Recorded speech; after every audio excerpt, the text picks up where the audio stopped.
Hey, this is Kelly Thompson over... Bleh. ShowTime Synergy. Hey, this is Kelly Thompson, writer of IDW's Jem and the Holograms, and you are about to have a truly outrageous time here at the GeekCast Radio Network.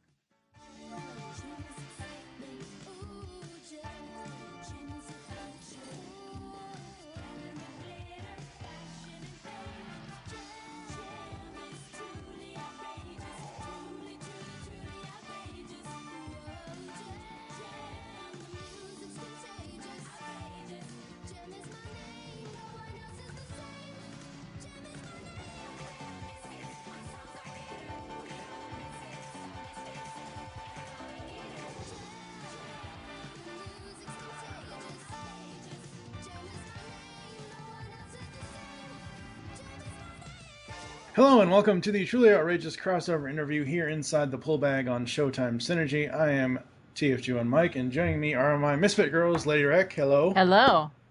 And BeatlesDiva, hello. Aloha.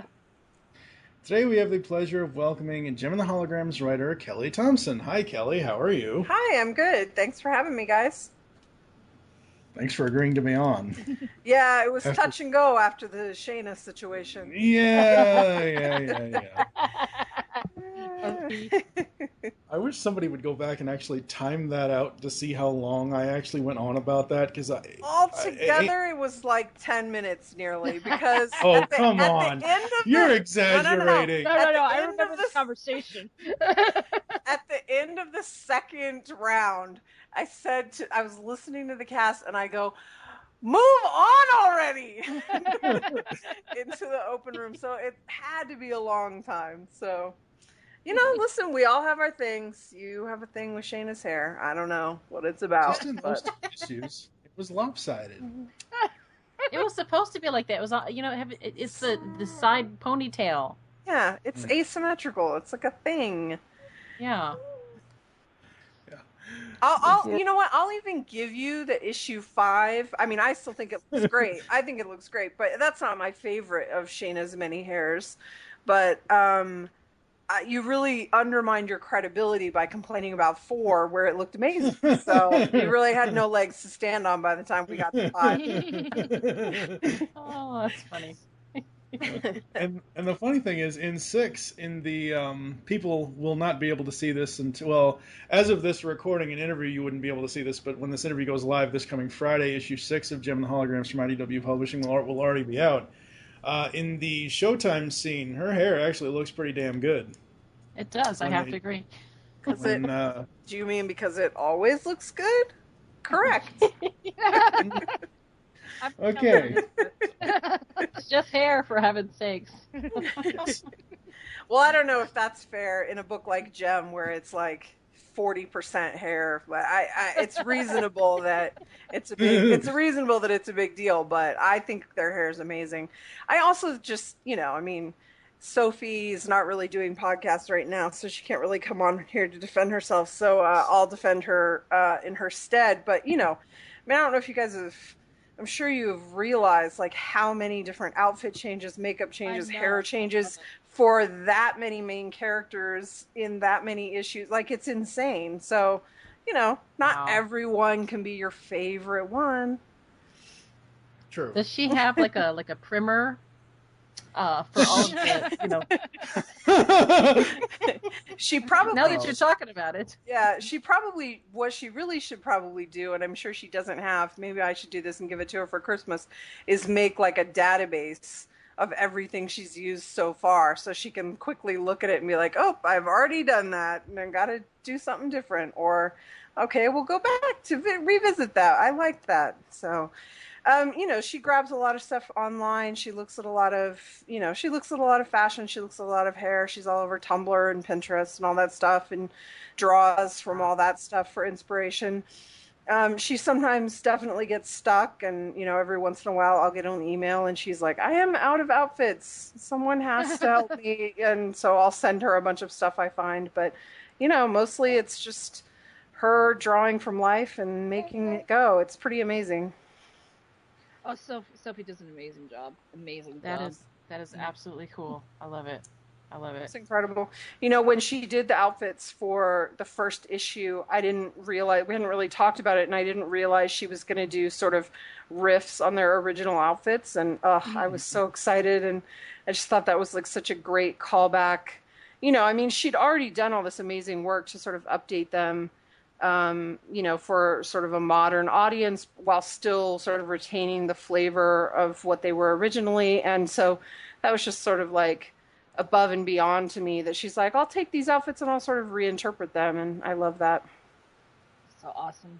Very cool. So, getting started here. Growing up, where did you grow up, and had you always wanted to get into writing and writing for comics specifically? No, I grew up, I was born in California, and I lived there till I was about 6. Then I lived in Colorado till I was about 14. And then I came to Utah, and I was here until the moment I could leave for college, and I ran away. Utah is very beautiful, but it's not really for me. And so I went to school for a while, and then went to LA after school, and now I live in New York. And I always wanted to be a writer, but I really didn't know about comics as a medium until I was about 15 or 16. I had read Archie's, which I would always beg my mom for, and I was obsessed with them. So you could sort of see the comics bug had already bitten me before I really knew what it was. But, you know, I had never seen a comic book store. I had never seen other comics that weren't Archie's. So I didn't sort of have an understanding of them as a medium. It was just Archies were Archies, you know? Right. So it wasn't until I saw the X-Men animated cartoon in the 90s when I was 15 or so that I was like, what is this? And I was sort of obsessed with it. And then my brother, a couple weeks later, came home with a comic book sort of that he saw at the mall, and he was kind of jumping up and down because it had Storm from the cartoon on the cover.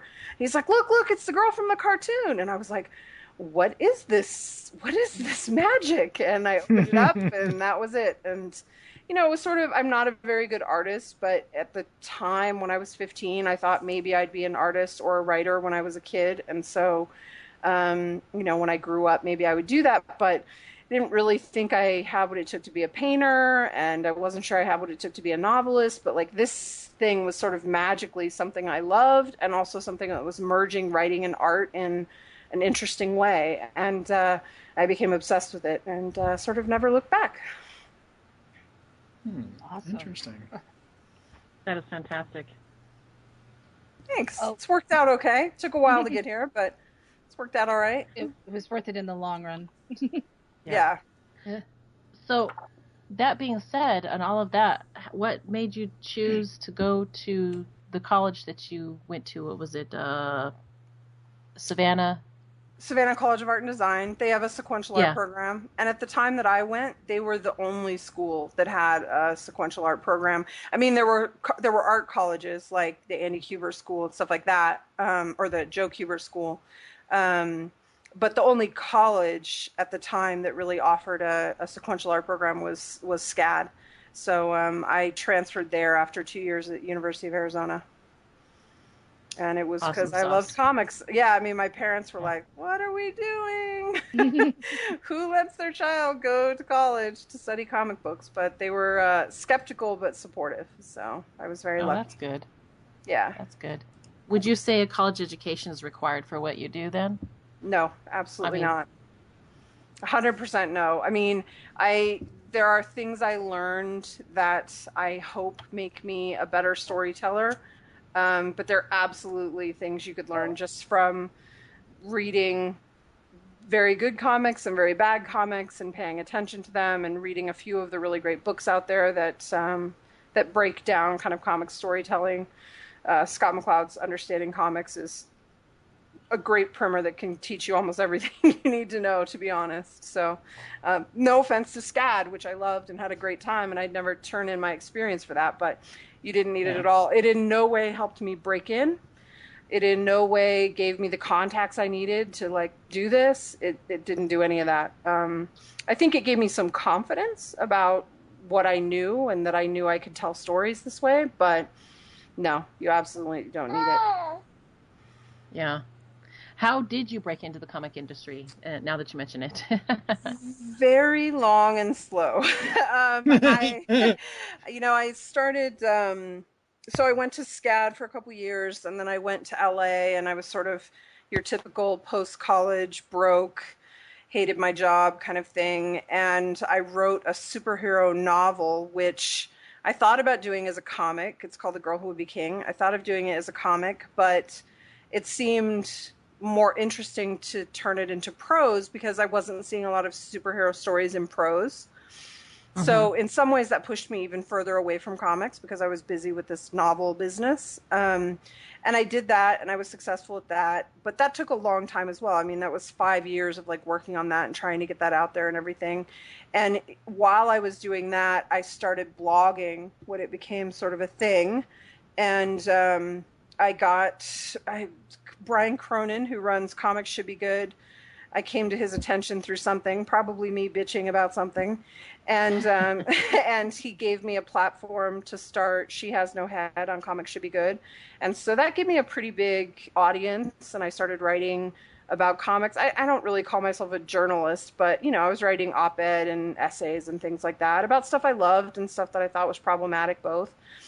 And it's, through that and through Twitter and everything, I would occasionally have people I really admired reach out to me about something I wrote or, and so I started to become friends with more people and know more people. And, in the background, like the novel was being published, and then I was working on pitches for comic book stuff I wanted to do. And I think when it started to break free was I partnered up with the artist Meredith McLaren, who's insanely talented, to do my first graphic novel, which was Heart in a Box. And I was able through, and I mean, I had a couple connections, but mostly they ended up not, it ended up being almost a blind submission. I think we got in more from someone at Dark Horse knowing Meredith's work and thinking she was good and Meredith saying, oh, well, actually, we have a pitch. Here it is. And so it was sort of how we got in. It ended up sort of having nothing to do with me. And it took about a year, but we finally got approved from Dark Horse to do that. And that is actually finally coming out this September in print. And nice. I think that having work, even though it wasn't out yet, I had a PDF that I could send to people and be like, listen, and that was definitely something that happened with Jem. Even though I hadn't done a lot of work, I could send them my novel to show them that I did know how to write superheroes and things of that nature. And then I could send them, 100 pages of a graphic novel that wasn't published yet and be like, look, I know what I'm doing. I know I don't have a lot of published credits yet. And that was sort of what helped. Heart in a Box has been really well received by everyone who's looked at it. And I think it was what helped people go, okay, it's all right that she hasn't written a million comics. She knows what she's doing. And she's going to write a million comics. We're just going to get her first. Exactly. So, I love that attitude. I do too. Love it. I think with anything, once you get your foot in the door, it's a lot easier to start yanking it open by force, and things tend to snowball a little bit just naturally once you've got something, especially if it's something that's being well received and that looks as great as Jem does. And so that sort of started to break things open, but it's still a very slow process. I got the Jem gig a year ago, about almost a year ago, and a lot's happened since then, but comics is a very slow moving animal, takes a lot of time. Did you celebrate when you found out that you got the job? I was over the moon because, Sophie and I wanted it so bad because it was Jem, but for me, it was also super tied to, yes, someone's actually going to pay me to do this, as an actual job, and this is really my break. Heart in a Box was almost done, and it was maybe going to come out in 6 to 9 months, but it wasn't out there. I wasn't established. So they were taking a big risk on me. I think we all know that partnering with Sophie was sort of my ace in the hole because she's so talented. But, it was an amazing thing because not only did we get to do Jem, but it was like my break-in, and I was getting to do it with Sophie.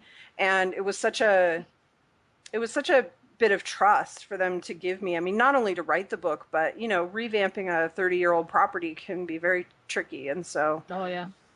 was they put a lot of trust in me, and I'm very grateful for it. Awesome. Because I have to ask this question to everybody because this is a comic podcast after all. Yeah. DC, Marvel, or other company? Which way do you lean? I don't know. I mean, Image is obviously doing incredible creator-owned stuff. I love their work. I'd like to do something with them. That said, I think some of their stuff could use some more oversight. I mean, you know, you've got your Sagas and your Lazaruses and things like that are just like perfect, beautiful books. But then, you know, sometimes I'll pick up something and I'm like, I feel like they weren't really watching the ball on this one. Quality control is a little off here. So that happens every once in a while. Gosh, I mean, DC's got so many iconic characters. I love them. Dark Horse has so much good stuff. IDW, I feel very like loyal to them. Boom is doing really exciting stuff. I mean, I don't know. I mean, but at the end of the day, am I Marvel? I mean, I sort of cut my teeth on the X-Men. They'll always be like my first love. So I don't know. Might be Marvel at the end of the day. Well, I had another question, but you already answered it. But talking about comics, what are your favorite comics that you're currently reading right now? I love Gotham Academy. I think it's awesome. I think it's so funny and smart and beautifully drawn, and I think that it's a really great, you know, I worry about that book all the time because I don't think it gets the numbers it deserves, but I just think it's such an innovative, needed change over there, you know, not because everything should be like Gotham Academy, but just because more variety is good, you know.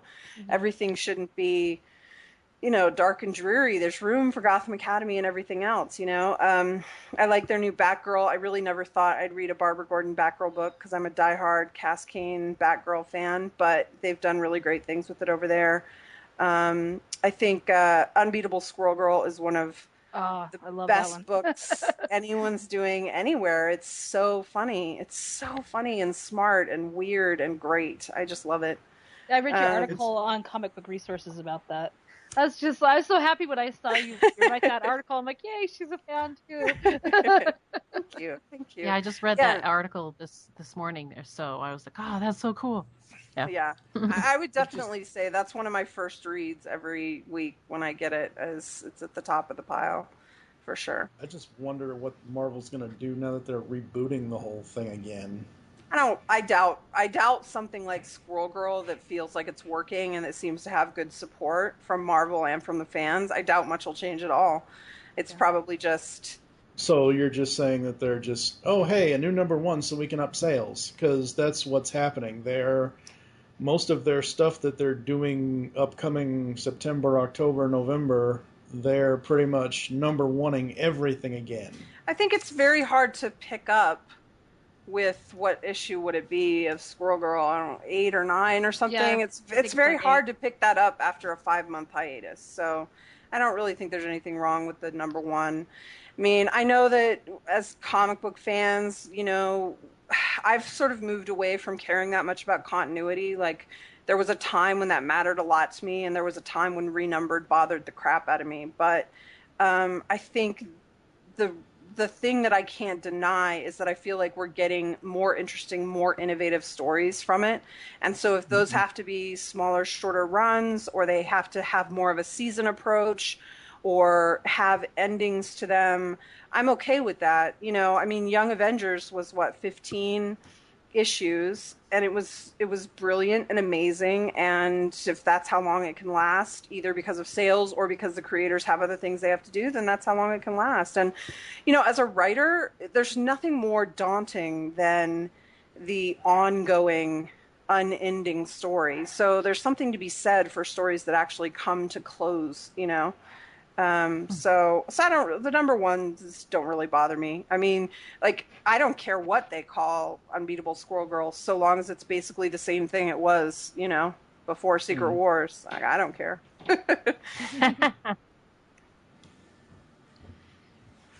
Oh, it's Aimee. Aimee, you got a question? Oh yeah, I was going to say I've read that you've been on a few podcasts and that you've started with that you were on one with some friends. Can you tell us which ones? Yeah, well, I ran Three Chicks Review Comics with Sue, who runs DC Women Kicking Ass, the Tumblr, and a very popular Twitter account. So I created Three Chicks Review Comics. I brought on Sue and our friend Maddie Dupree, who's a lovely Canadian lass, and we did it for a while. Maddie eventually had to take a step back. She was doing a lot of school and work, and she couldn't keep it up.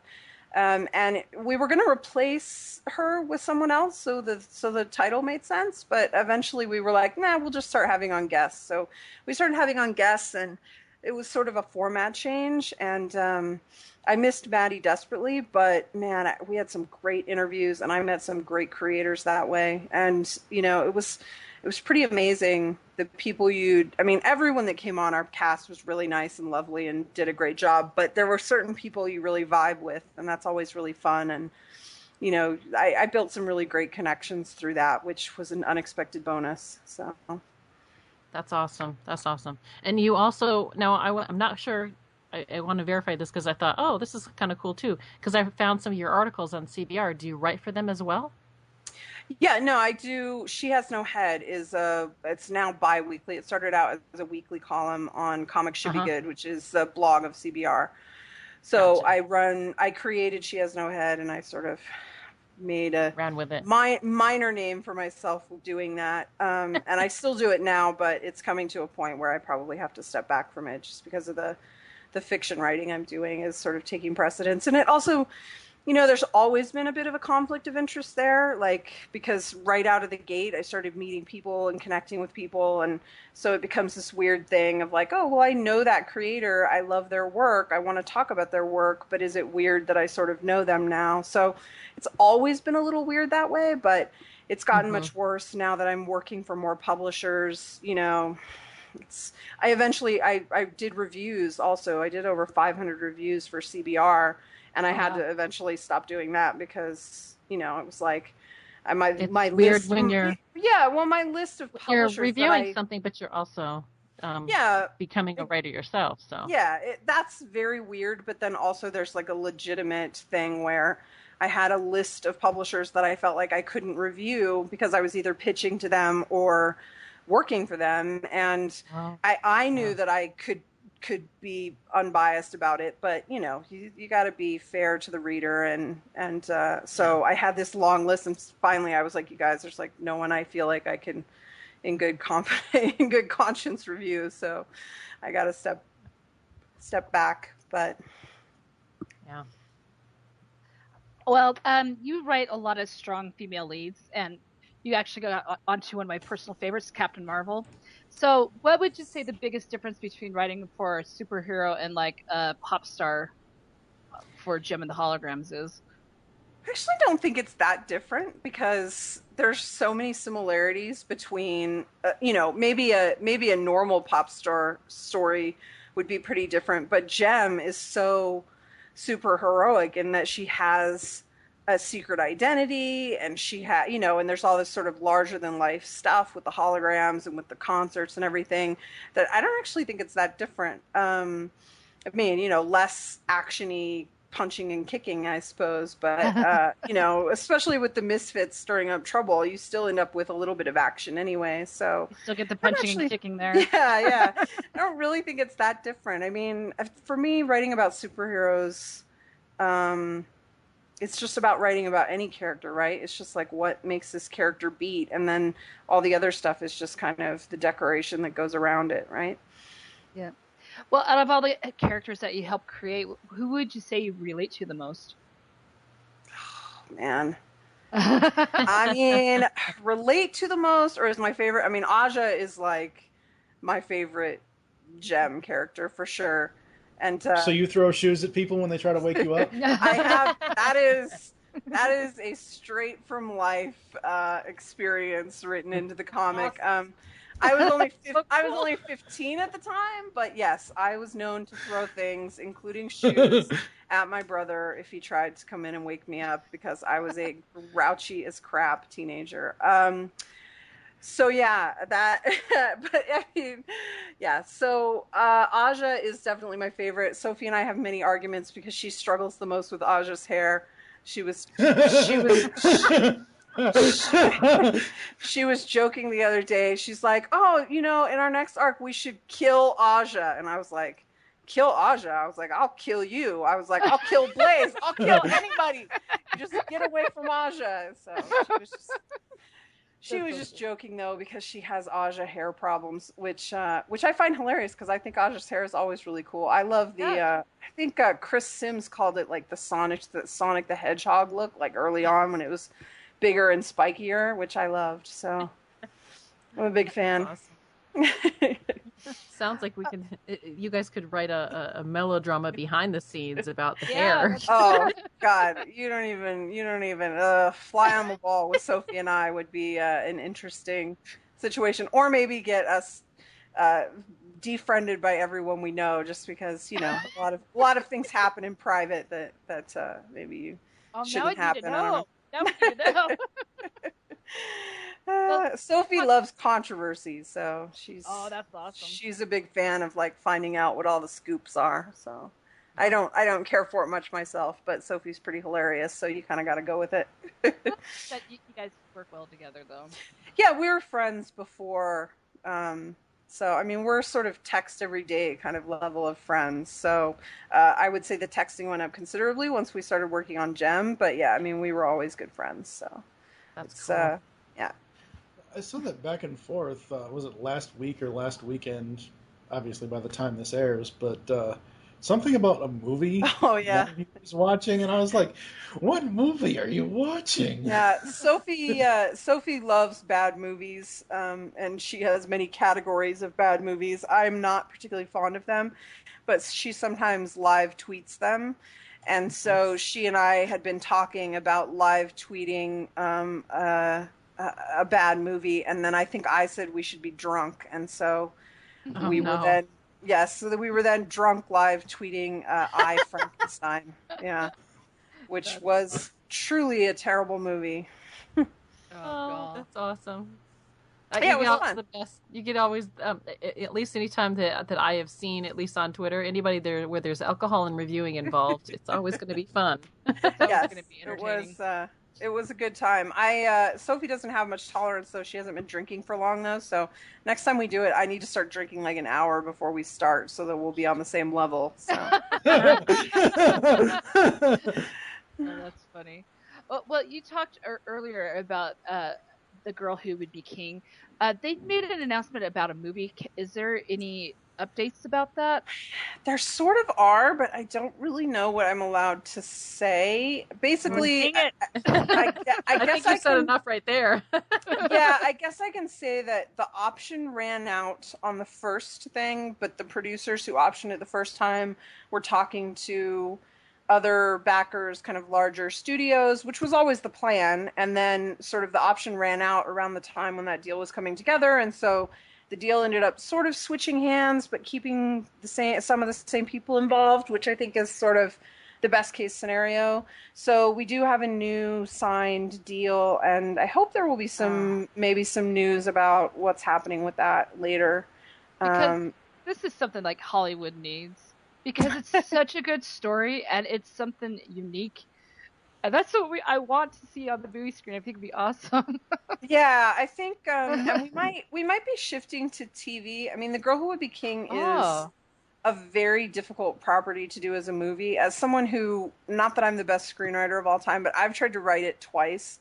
And I mean, I've done it, but I don't think it's a great screenplay. And in large part, it's because, it has these dual first-person narratives of Lola and Bonnie, and they don't actually spend that much time on the screen together. So in order to fit it into 2 or 2.5 hours, whatever, it's you really have to cut away every time it starts to sort of get interesting. It's a little complicated, but a TV, like a short-run TV season, 6-10 episodes or something, might be a really good way to address some of the complications of it. And I'd love to see it. I'd love to see it on the big screen. I'd also love to see it on the small screen. I mean, I think, superheroes are having an incredible, super fun heyday, but women are really still not being represented. I mean, even as we start to get more interesting female characters, we're still not seeing them in the same power set. I mean, people talk a lot about how excited they are about Captain Marvel and Wonder Woman, finally headlining their own movie. And it's not just about the headlining to me. To me, it's about actual powers, right? Like, I love Black Widow. I think Scarlett Johansson has done an incredible job with that role. I think the fact that we don't have a Black Widow movie is a crime against humanity. I'm 100% on for Black Widow. But the reality is she's just a super highly trained badass. Like, she can't punch a building in half or whatever. And I just think that we're ready to see female superheroes who can do that thing. I mean, the same is true of Jessica Jones. I love Jessica Jones. Alias is one of my favorite books, and I'm super excited for her Netflix series. And who knows how much power we're going to see her have, because as anyone who knows Jessica Jones, they know that even though in Alias she acts as a PI and she doesn't really use her powers, she does actually have powers. But, she's not a traditional, I'm going to punch someone out of the sky or, whatever. And I just think we're really ready for that. And I think that would be a really great thing about The Girl Who Would Be King, making it to a movie theater or a TV screen, is that these are women with a ton of power. They're complex, they're interesting, but they're also complete powerhouses, and let's see it, let's actually, let's not put Deborah Ann Wool in the little sidekick love interest category. Let's see her punch a building in half. Come on. Right? Like, I want both. I want everything. I'm very greedy in this way. Well, that's just because we haven't gotten it as women. Yeah. Well, in comics, there has been a lot of focus on getting more female leads into comics. Do you think this is a trend that's going to continue, or do you think it's going to die off eventually?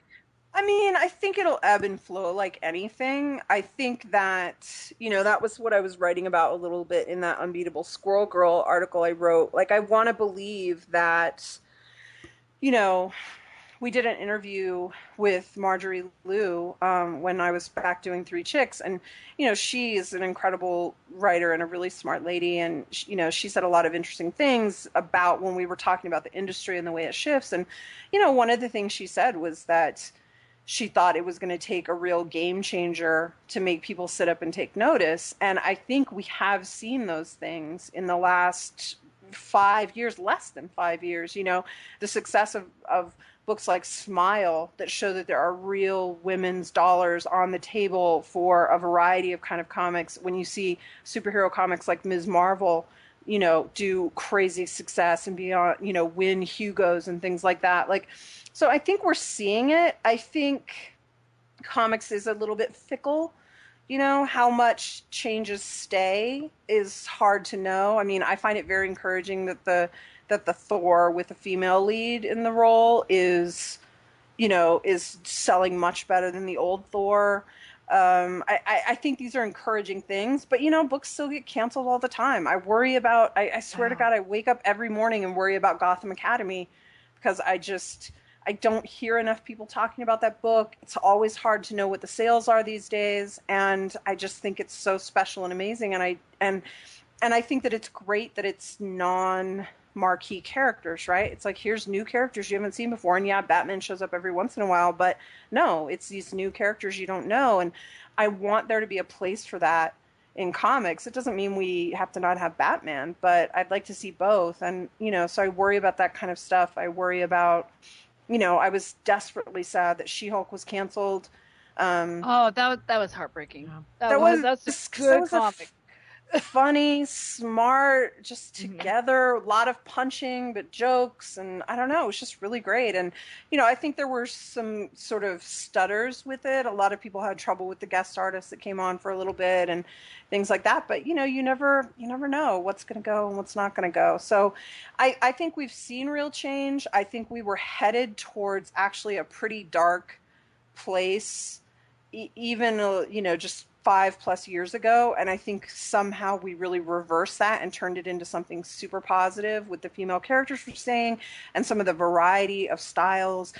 Books like Hawkeye and Daredevil, Unbeatable Squirrel Girl, Ms. Marvel, Gotham Academy, the new Batgirl. These things are all different than what we were seeing 5 years ago, and I think that that's great. I hope it'll stay. I never quite know. I don't know. Well, as a creator, how has things changed lately for female creators? Is it good? Is it bad? Where do you see the industry going for the ladies of the industry?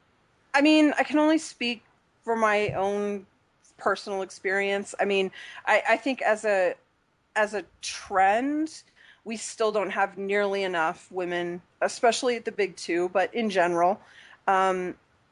There's insanely talented women out there, and I don't know what happens. They're just not visible enough in the places that they're looking for creators. I'm not sure, but we're still really behind on that point. That said, my experience has been very positive. I have sort of very little doubt that being a female creator, I feel like that helps me right now. I feel like if you do good work, they're interested in a female creator because they're trying to be more diverse and because they're trying to, represent more voices, and probably on some level because they're tired of getting dinged on it from a PR standpoint, I'm sure. Nobody wants to be seen as a female creator or a male creator or a gay creator or a black creator. We just want to be creators. I assume. I know that's how I feel.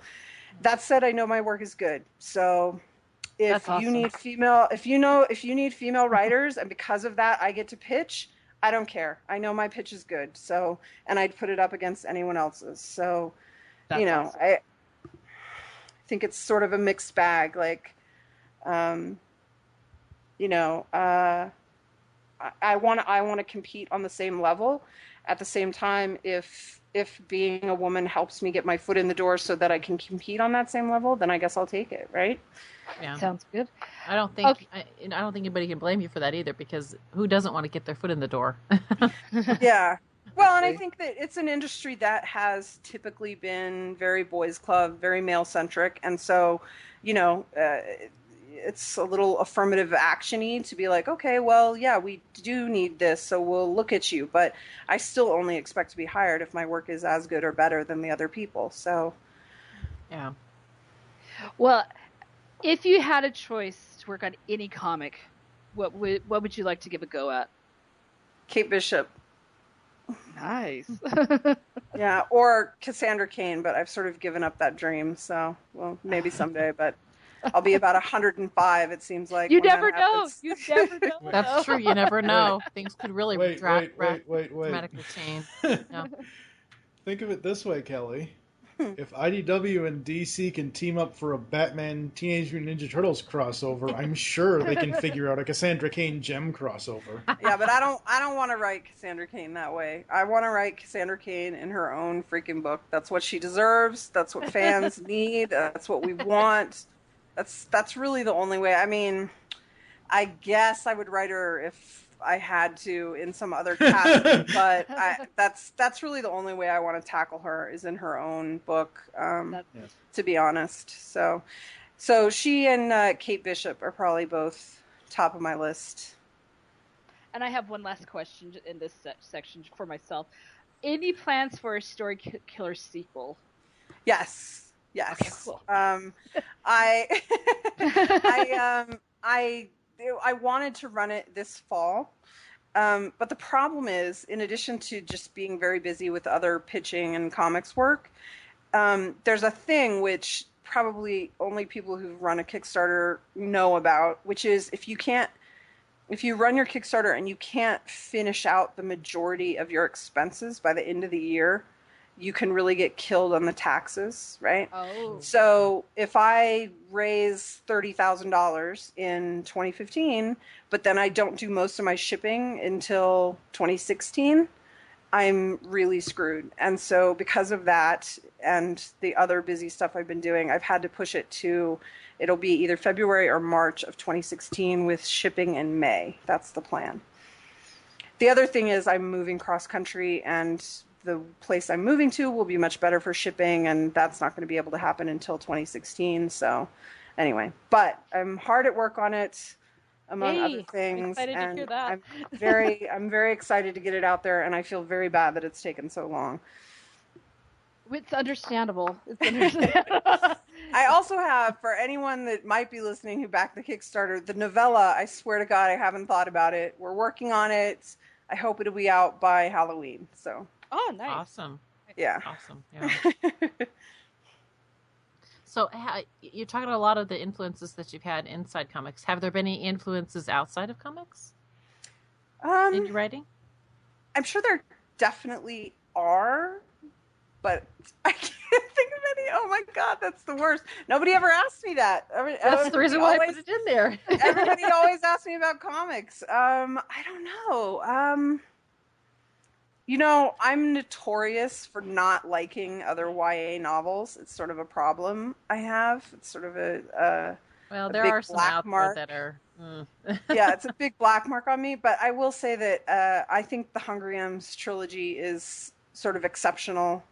I think it's kind of amazing in all ways, including the fact that the third book is really like weird and risky, and a lot of people don't like it, but I sort of like it for being weird and risky. I agree. I absolutely agree with you there. My only problem with 3 is that Peeta's my favorite character, and of course he's both in it less and all messed up and not Peeta-ish. So that's frustrating for me, but like I appreciate what she's doing there. I appreciate, that there's a real focus on post-traumatic stress that you do not see in even grown books, but YA especially. They're really quick to skip over that kind of stuff, and I love that she didn't pull punches there. But it's one of those things where she was successful enough by the time that they were doing that she was sort of, I'm sure, allowed to do what she wanted, even if it was sort of unconventional. So you got to give credit, I guess, where credit's due, to the popularity of the book kind of buying her that freedom. I also love Battle Royale, because I hate it when people are like, oh, Hunger Games, blah, blah, blah, blah, blah. You can love them both. They're completely different. They're completely different books.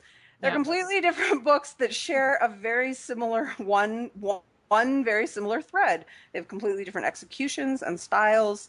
They're wildly different, and I love them both. And if I could never hear that again about either of them, that would be great. Awesome. But yeah, I've had trouble with other YA stuff. I tend to read more, but I wouldn't really call it influences. I mean, like, I read a lot of strange stuff. I mean, like, I'll read John Scalzi's Red Shirts, which I thought was super interesting and fun and smart. And then I read The Bird Box, and now I'm forgetting the name of the author. One of my favorite short story collections is called Delicate Edible Birds. Like none of those things sort of go together. So I don't know. I guess my reading is a little all over the place. I also read a lot for research, especially for Story Killer. I read a lot of 1950s sci-fi stuff for the new Story Killer book. And so my reading's sort of all over the place. So I guess I don't have very great novel influences. It's interesting. I'm going to have to think about that. Thank you. I'm glad I asked you a question that most people don't ask. But I always kind of take it as that pretty much anything and everything can influence you in everything that you do. So sometimes it could be that. It could be this week and something else next week, and then all of a sudden, oh wow, I made this connection here that I didn't realize that actually that makes an influence on me as well. So yeah, you never know. I mean, I think that's incredibly true. I mean, I think I read John Scalzi's Lock-In, and that gave me a great idea for a comic book pitch I wanted to do that was totally unrelated. Like, I was only in, like, the first pages of his book, and I was like, oh, what about this thing? And I, like, shot off in the other direction and had nothing to do with his book. But it caused you to think of something. Yeah, it was just what the triggers are, right? I mean, it's just weird, the things that trigger you to think of that stuff. Awesome. I get, well, and we've already, you're there. Scratch that. I can't talk today. Okay, you've already said that you're really good friends. It seems like with Sophie, and I've heard that sometimes in the industry, it's about who you know, the relationship bonds that you make that help make your work in comics. So, what is your take on that? I think that's very true. I think it's a small industry, and you have to be very careful about.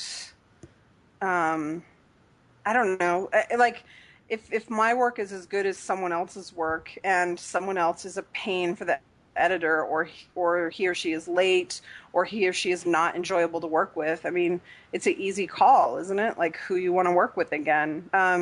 If you're exceptionally talented, and you're like above and beyond, which some people are, then I suppose you can get away with some more bad behavior. But few of us are that exceptionally talented. Most of us are just working hard and trying to make stories. And so it serves you to be pleasant and enjoyable. And I don't really understand people who don't want to be pleasant and enjoyable, because this is what you're doing. These are the people that you're supposed to like the most and be excited by and love their work and everything. And so, but yes, I think you're very served. And I think word spreads very quickly in our small industry of people who are difficult to work with, or, people who don't kind of deliver on their promises, or who are, notoriously late or repeatedly. So yeah, I mean, I think it does matter for sure. Awesome. I sort of drove my artist on Heart in a Box, Meredith, crazy, to the point that people were talking about, should we do Heart in a Box 2? Like, there was some sort of vague talk about it, and I was like, I don't think Meredith's ready to work with me again. I mean, she loves me.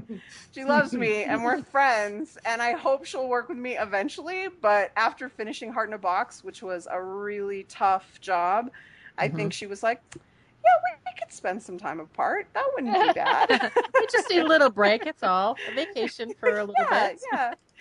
Let's just see other people for a little while. The breakup speech. Yeah. Well, do you think go ahead. I was going to say, do you think that it's like one of those things that you have to have, like that type of synergy with a group, with a writer artist as they work on a? Is it more important for it to be on a creator owned titles, or? Well, I mean, I think creator owned titles, there's definitely, I don't know. I mean, there's definitely more of a feeling of like, we're doing this for the love. I mean, like, for example, Heart in a Box, which I'm in no way dinging Dark Horse. This is just how comics work, unfortunately. They're not they don't have a lot of money.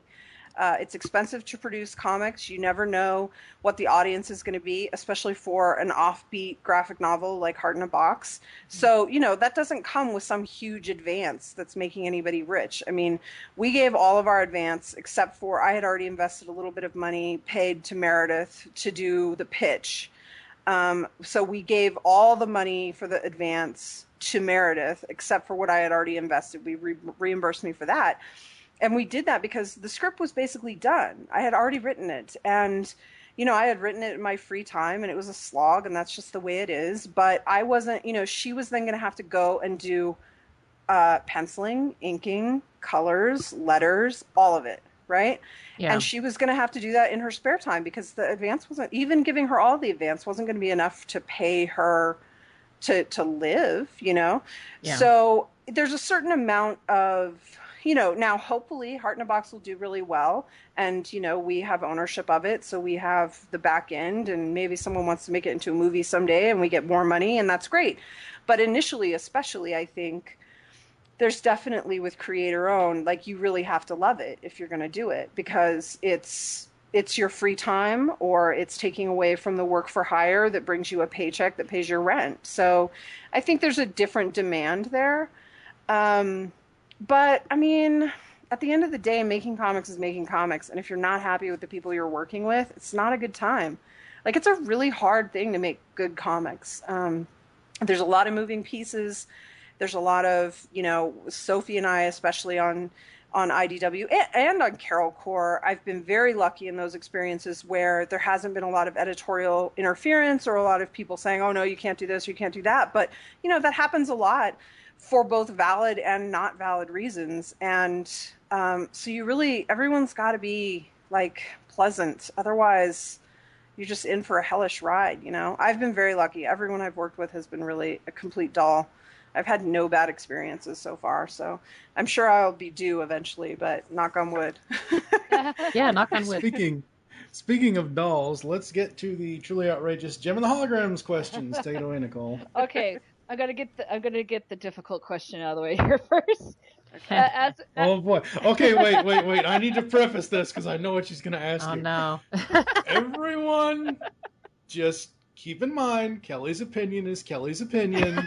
It doesn't mean that your opinion is more valid than hers. It doesn't mean that, oh my God, it's going to bomb. It doesn't mean, oh my God, it's the end of the world. Okay, go ahead. Okay, as the creator on Gem, what are your views and hopes for the movie that's going to come out in October? I mean, you know, I'll be honest, and this is probably a very disappointing answer for everyone. I just don't know that much about it. I mean, I've seen the same trailers everyone else has seen. You know, nobody sent me the script to read. I didn't go to a premiere. Nobody sent me a secret link so I could see it. So I don't really know anything. And I mean, I think that's probably a good thing because we're doing our own thing and they should be very separate things. So, I mean, listen, from what I've seen, do I like what we're doing better? Of course, it's what we chose to do. So obviously we think it's like the way to go. But, you know, I am the last person to say that reinterpreting something, I mean, I can't say reinterpreting something is a bad thing. Like I think from what I've seen, it looks like they had a very clear idea of the way they wanted to package it and what's important to them about the story. And, you know, I see a lot of crossover. I mean, even though we're doing something very different, there are crossovers too. I mean, you definitely see a downplay of, you know, there's no sort of Starlight Girls or like running a business or whatever. And, you know, I took a lot of that out in large part too, because I just didn't feel it was very realistic for 20-something women. I mean, I'm in my 30s. I can't run a foundation and be a rock star. Like it just, you know, it didn't seem that relatable for early 20-something women. So, and I don't think, as some people say, I don't think it diminishes them or makes them less impressive or capable. I think it's just a slightly more realistic take about what a 22-year-old can do. And so, you know, these are obviously young characters. I think the only thing about the preview that really bothered me was Shayna and Aja felt sort of very, very secondary. I mean, we didn't even hear their name in the first trailer, and they sort of didn't seem like they were sisters in the same way that's really important to me from the show. I think that's my only real solid complaint, is that that's really important to me, and I didn't really feel like that was there. But who knows what's in the actual movie? I have no idea. Do you plan on seeing it? I'm sure, because everyone and their child is going to ask me if I saw it. So I probably am going to have to see it, or else, I mean, I don't know. I guess the other way to go is to just not see it in case I don't like it. I don't know. But I'm planning to see it, yes. So we'll see. Were you a fan of Gem growing up? I was a super fan. I mean, I think I was a bit on the young side, although not that young. But, you know, I watched all those 80s cartoons. I loved them all. And Gem was really unique to most of the other ones I was watching. I mean, with the exception maybe of She-Ra, you know, it was all women all the time. Like, even the supporting cast, like, you know, it's just wall-to-wall women. And it was fascinating in that way. And, you know, I'm sure as a kid I wasn't aware that that's what I was responding to. But in retrospect, it's easy to see why I was like, oh, this is great. This is for me. These other things are just sort of for me in like sort of a token way. Like, oh, here's Scarlett. She's amazing. You know, connect to her on G.I. Joe. And I did. But this had so much variety in that way. And that was amazing. Plus, you know, fashion, fame, glitter, all that. What girl wouldn't want to hang out and, you know, listen to that? Not that I'm saying that that's anything bad for those girls that didn't, you know, that were like, hey, I'm totally not into that. I think that was even, I mean, I liked, even as a kid, I liked Aja the best. And it was because, a little bit at least, because she was the tomboy. And I think I was a little bit more tomboyish back then. So I liked the glamour and the glitter and all of that. And I was into it. But it was nice to see, even within that frame, there were variety of characters, you know? Yeah. Well, with the comic, I'm finding that a lot of guys are hesitant on reading Jem because they feel it's mostly geared towards the female market. What would you like to say to male comic book readers out there about Jem? Well, you know, I have to say, I mean, I'm not discounting your experience. I'm sure that's coming from somewhere, but I've actually had a really good experience with dudes reading it. Straight and gay alike. I've seen a lot of excitement over it, but I do encounter every once in a while you get the review that starts with, you might think this is for girls, or, you know, but try it anyway, or I thought this was for girls, but try it. And I'm like, come on. I mean, I just, you know, that whole mindset irritates me in the same way that I don't think Iron Man or Wolverine should be for boys. They're just for people, you know? I mean, listen, if you hate pink, then yeah, you're going to have trouble with Jem, but it's got a lot of pink on it. But I mean, I just think at the heart of any story, right? It's about people. It's about what motivates people, what moves them, what excites them and disappoints them. And so we're just trying to tell some emotionally resonant stories, which is hard to do in 20 pages when you've got like 10 main characters, but you know, we're trying our best, and I find them really lovable and relatable. I've teared up a few times at our comic, and my boyfriend was like, you know, you wrote this, right? I'm like, whatever. It's like, shut up. It's not even about my writing. It's just about everything. I love them. I love the holograms so much and how much they care about each other. And then Sophie draws them so cute and so supportive, and I can't help but be moved by them sometimes. So Sophie makes great expressions too. Oh, she's the best. Yeah. Well, It also just, go ahead, I was going to say, it shows that you're really really connecting with all the characters too, which is a really good thing for a writer. If you're not emotional because you love your characters so much and that they're touching you as much as, you know, you're writing them, then you're not the right person for the job. But if you are, then that's fantastic, because it just means that they're real to you in your mind, and your mind has made them real, and because of that, you can make them resonate, and that's exciting for me to hear. Yeah, there was a moment when, I don't know if I was reading, I think it was probably in issue 3, because that's my favorite cover with the holograms doing the selfie, which I just love them so much in that shot. And there was something that triggered when I was looking at that book, and you'll like this because it relates to the movie. It was something then that I realized I felt real ownership of them as a creator, and like this really strong connection to them, because it was something I thought about with the movie, and I was like, oh my God, they're going to be my girls. And it was the first time I'd like been like, my girls are going to be on the screen. And it was this really powerful moment for me of like realizing how attached I was to them. That's so cool. That is cool. It was pretty awesome. You know, when I got hired to do it, it was one of those things where, and I've said this before, where I couldn't even think about what they were asking me to do sometimes, because it was sort of like looking into the sun. Like the responsibility seemed too immense if I looked directly at it, like knowing how much people loved it and knowing how much sort of responsibility I had to like do it justice, but also update it. Like I sort of just had to like keep my head down and try and do it, because it seemed like too big for me sometimes to look at it. And now when I look back, I'm like, I don't know how I got through that, but I'm glad we're over that. And I'm so attached to them that I just write them now. They just come very naturally, and I don't have to worry about that whole looking at the sun thing. That's awesome. That's cool.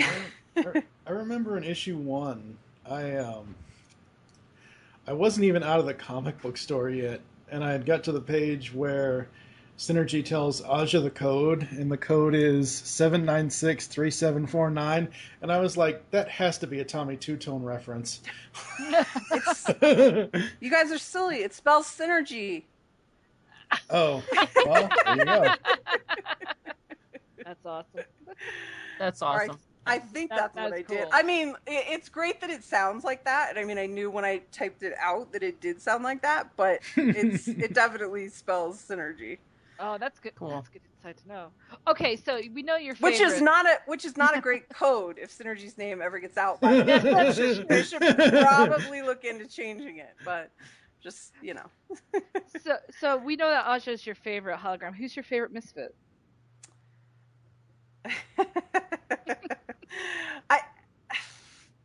And honestly, let's see. Aja is my favorite hologram, but there's no doubt that Kimber is the most fun to write. She's so, she's the youngest, so she's sort of out of control all the time, and she's unreasonable, and she's, so moved by her emotions, and, the wind, the breeze blows, and, Kimber moves to the side, and that's really fun to write. And she doesn't ever hold back, which is great, although Aja doesn't really hold back either. But I sort of... I know Stormer is Sophie's favorite, and I love her design, and I loved Stormer in the cartoon, but Stormer's actually not my favorite to write.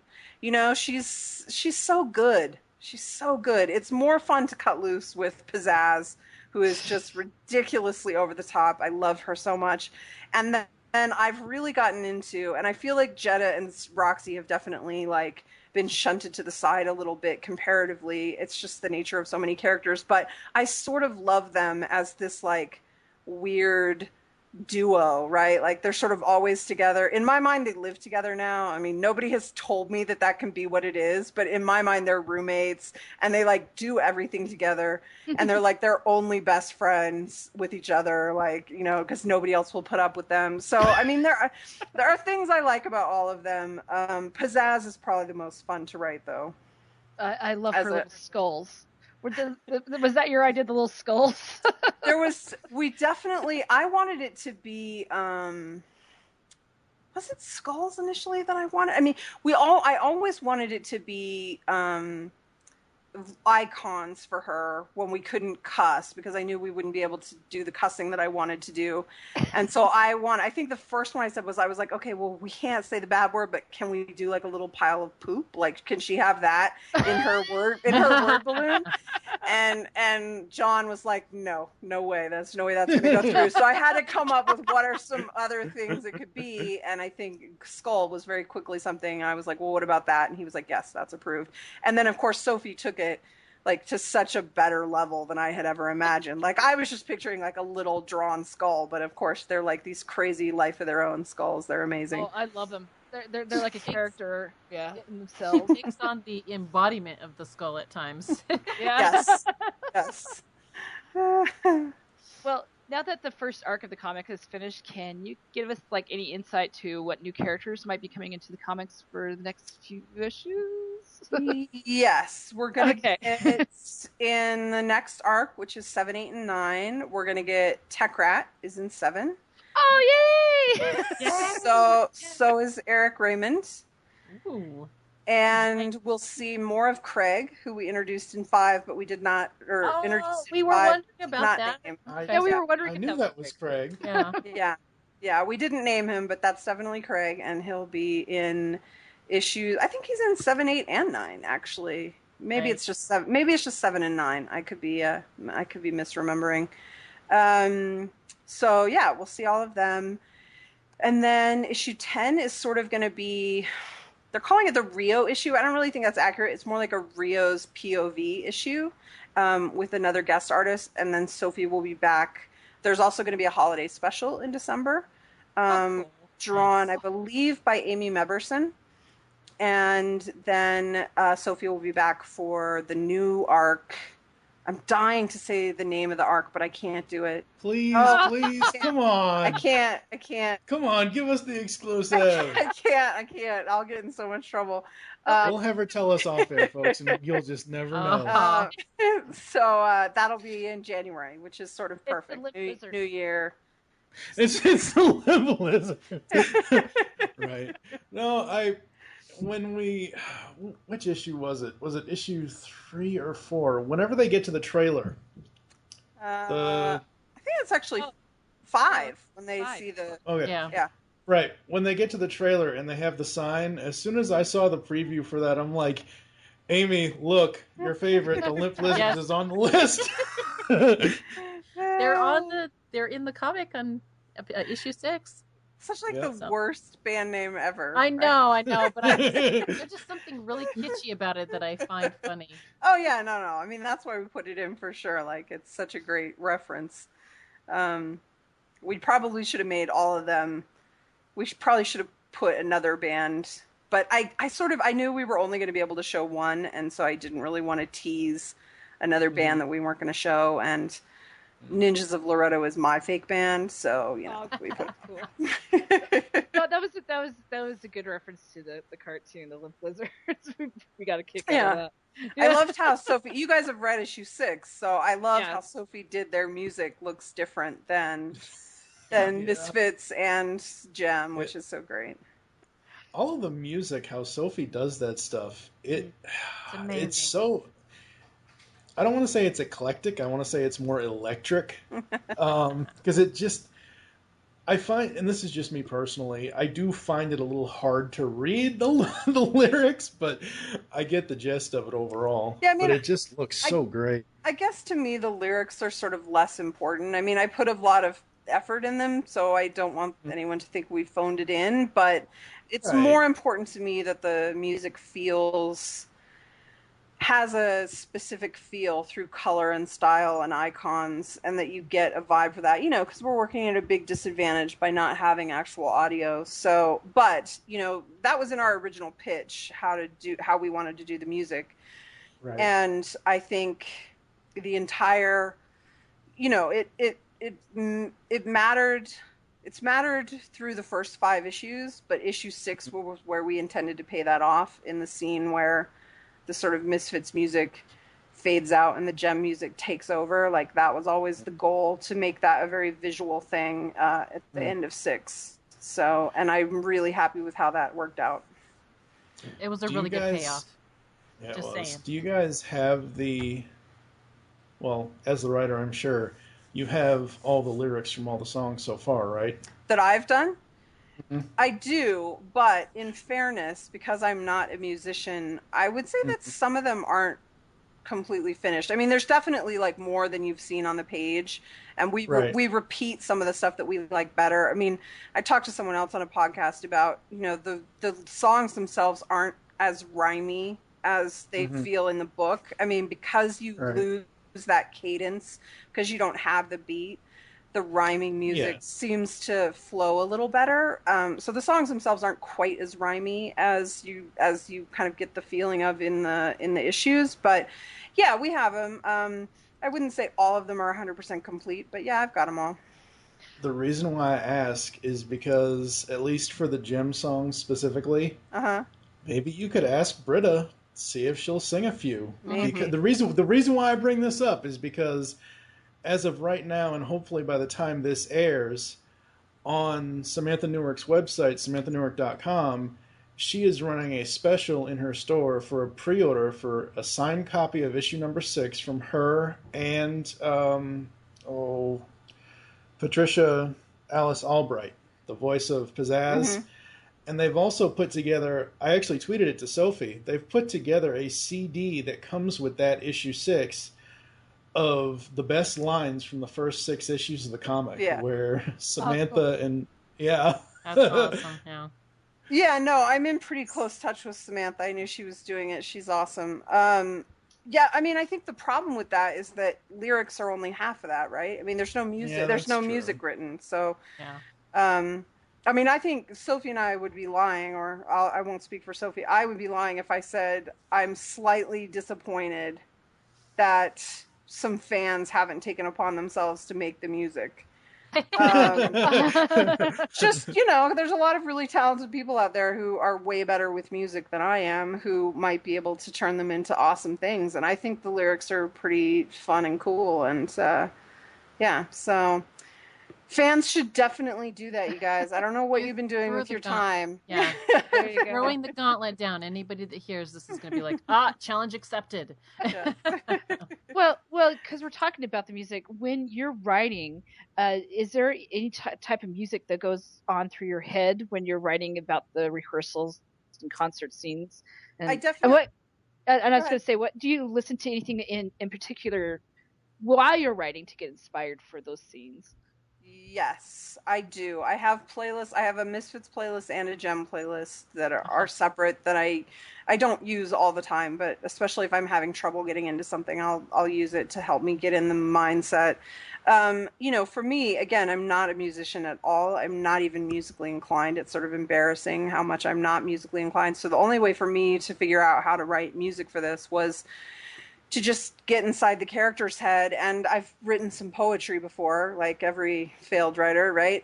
Writes poetry at some point. And so, lyrics are basically poetry. So I would just try and get into the frame of mind of the character and of, not only who this character is and what they're about, but what kind of music they think they're trying to write, like what for, what's going on with them. And that really comes out a little bit in issue 7 with Stormer.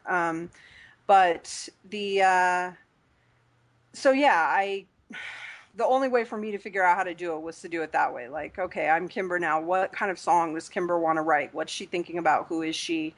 What's important to her?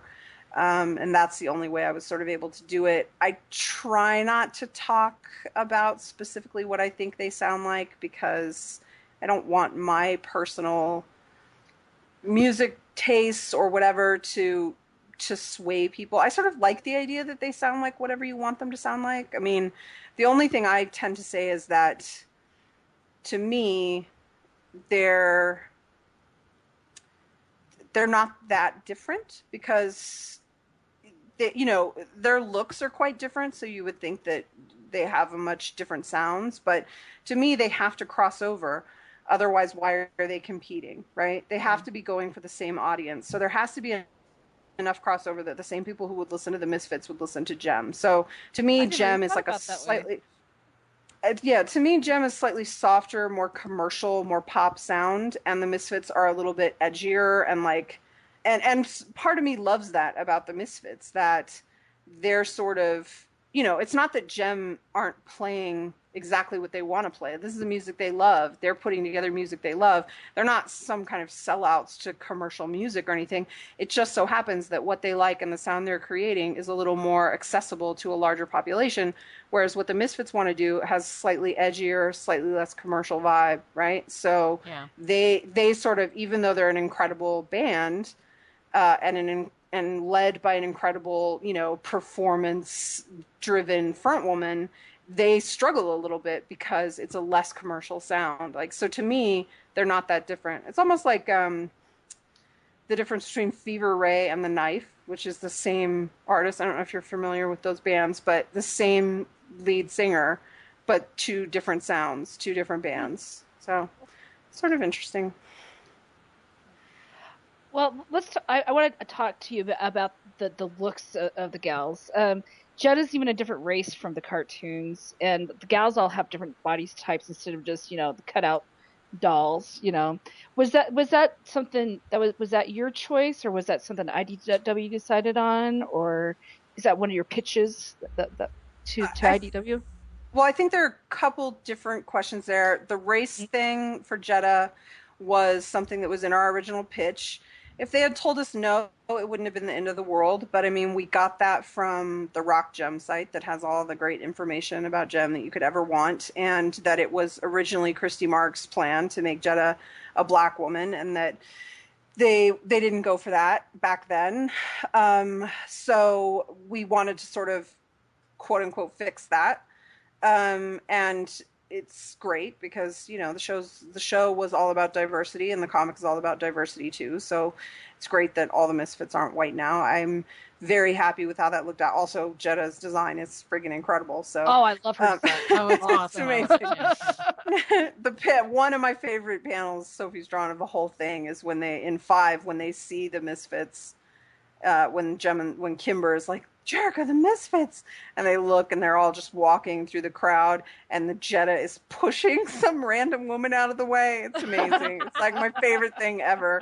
Someone on Tumblr was like, out of the way, peasant, and I was like, whoever that is should be writing this book, because I wish I'd written in that line. So anyway, so that was always in the pitch. That was something Sophie and I were agreed to from the outset. Another part of the pitch was that we wanted Kimber and Stormer to be gay, and that we were going to sort of push on diversity in all these ways.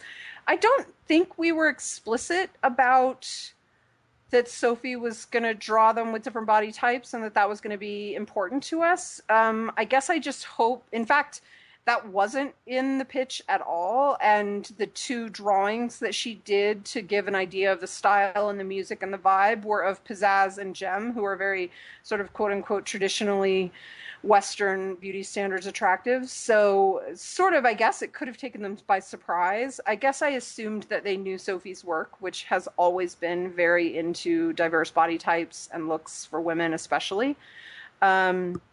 So it was always going to be that way. Like, there was no way Sophie was going to draw like 8 thin women, you know, it's just never going to happen. We didn't talk much about it. I mean, I can't control Sophie even if I wanted to, but I mostly wouldn't want to anyway. We occasionally fight about hair, but other than that, I mean, I just let her do whatever she's going to do. I love that. You fight about hair. Yeah, well, I was a dead set on Rio not having the mullet. And I wanted it short. She sort of did it, but in the end she's like, this one's more fun for me to draw and I don't care if you like it. And I was like, fine. And I loved Roxy's sort of, I call it the Wolverine, right, from her old fan designs that she did several years ago. So I wanted Roxy to have the Wolverine, and I really like what she ended up doing, but I still miss the Wolverine. Now it makes that whole mullet comment that I gave to you on Twitter make so much more. It's a big thing right there. So yeah, I mostly just let her go. I mean, like, I am a heavier girl, so if you had left it to me, I never would have designed Stormer to be such a big girl, because I always worry about, like, I'm projecting my own stuff. So I'm really glad that I'm not involved, because that design is amazing. And how much would that have design meant to me as a 15-year-old kid who did not look right, you know, quote unquote right to what I thought I was supposed to look like. And I think that Stormer's one of the sexiest characters in the whole book. Not that we're supposed to be sexy, but, you know, I think she's gorgeous. And I love that it doesn't matter what size she is. And I love that Kimber is this tall, gangly, you know, whatever, and that she goes for sort of her complete opposite. And I don't know. So, you know, Sophie puts so much thought into all that stuff. And I'm sure she would also say that she puts no thought into it. At the same time that she cares about that, she also is just trying to keep herself from being bored, and she finds it boring to draw the same thing over and over again. So, oh, the designs are amazing. I was just going to say, there's not one I could complain about, really. Yeah. I just love it. And Clash, she's even like almost really skinny, like, yeah, crazy. To that crazy skinny, and I'm just like, but there's people out there that's like that. So like, this is so awesome. You got so many different varieties. I love it. It's amazing. It's amazing. I mean, is there any other book, unless it's a Sophie book, that has that much diversity, especially when it comes to body type? I don't think there's any. See, I'm like you. I wish I would have seen, because I'm a bigger girl too. I wish I would have seen that growing up more, you know. This girl's a bigger girl, and she's a rock star. Yeah, and she's got the love interest. Yeah, she's got the love. She's got a great big love story. Nobody ever mentions her weight, like, you know, the same way that the holograms never tell Kimber to eat a sandwich. Nobody ever tells Stormer maybe she shouldn't eat something. Like, it's just not about that, you know. Yeah. And it's one of my favorite things about the Misfits, you know, though it's not on the page, that they know Stormer's like the most talented one in the group, except for Pizzazz is obviously very talented, but she knows that Stormer's like the real, you know, the songwriting talent, whatever. And they respect her, and they're into her, and they don't care what she looks like. I mean, you know, you better look fierce for the show, like, but, you know, we don't care what size you are. You just got to be good, you know. It's one of those ways in which the Misfits, even though they come off as more villainous sometimes, like, they're not bad people. They just have problems. We all have problems. It's very true. I was going to say, I really, really love the fact that in issue 6, we get a lineup of exactly what they all look like next to each other. I was just like, I was really having a moment with that, because I thought, wow, you know, how often do you see that in a comic book with that many girls that you see the difference in the variety and all of that. And I maybe, maybe it is Sophie that is just doing it because she doesn't want to be bored. But I'm just so grateful for that, to be honest. And I'm sure I'm not the only woman that would be out there to say that. No, I think a lot of women feel that way. I think it's a lot of the success of the book is people being excited, because I think people have to be excited about seeing that finally, because otherwise you'd hear a lot more frustration with the fact that they don't look like the original show. But I think that that's just such a powerful need for people to see people like them and different kinds of people, and to see, a lot of times when you see people like normal people, or people like people who might be reading a comic book, they're in the background, or they're not attractive, or they're whatever. I mean, these are rock stars, and they're beautiful, and they're all different, and it's a big deal. And listen, Sophie does it in large part because she doesn't want to be bored, but she also cares about that stuff a lot. I mean, I think she doesn't like think about it like it's a term paper. She doesn't approach it that way. She approaches it as what's fun for me. What do I like? What do I want to see? What do I want to read? But that stuff absolutely matters to her. I don't mean to downplay that. No, and I wasn't taking it that way either. No. I just realize. Just to be clear, it could be taken wrong, and you have to watch everything you say when you're in an interview and all that, because it could be taken out of context. You never know. That's true. It's true. Well, I got one last odd question for you for myself. So I read in an interview when you were doing Story Killer, one of your favorite parts was doing the weapons. If you could give the cast of Jem and the Holograms weapons, what would they be? That's an awesome question. That is an awesome question. Man, I feel like Aja, I don't know if you guys, some of these are going to be digging deep, but I feel like Aja would have magic soul sword. It's like disappears, you could teleport with it, it sort of like changes sizes. It's awesome. I feel like she'd be super into that. That would fit her very well. I feel like, Shayna is very much like a sci-fi and fantasy girl. Like she loves Star Wars and things like that. So maybe she'd have a laser blaster kind of thing. I feel like Pizzazz would be perfect for the Ravenclaw, or the Satan Claw, which is in that article I was writing about, which is it's a magic thing that goes on your hand that gives you superpowers. And I don't know, sometimes when people use it, they yell Satan Claw, which makes it way more fun. I feel like, Jerrica is very not sort of violent and aggressive, so I almost feel like she'd be sort of a S.H.I.E.L.D. character, Captain America's S.H.I.E.L.D. or something, so that you could still use it as a weapon, but it's really more defensive than anything else. I'm doing a whole thing with Roxy and Jetta being boxers, so maybe they should have something boxing related. God, Kimber, what would Kimber have? Oh, these are really good questions. If you had sent me... Oh, no, I know.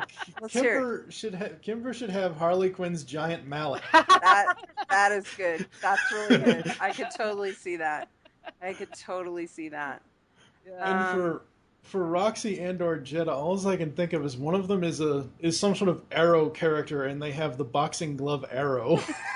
That would be good. I don't know if they've got the patience and discipline to learn that, True. But I love the visual. The visual is very good on that, though.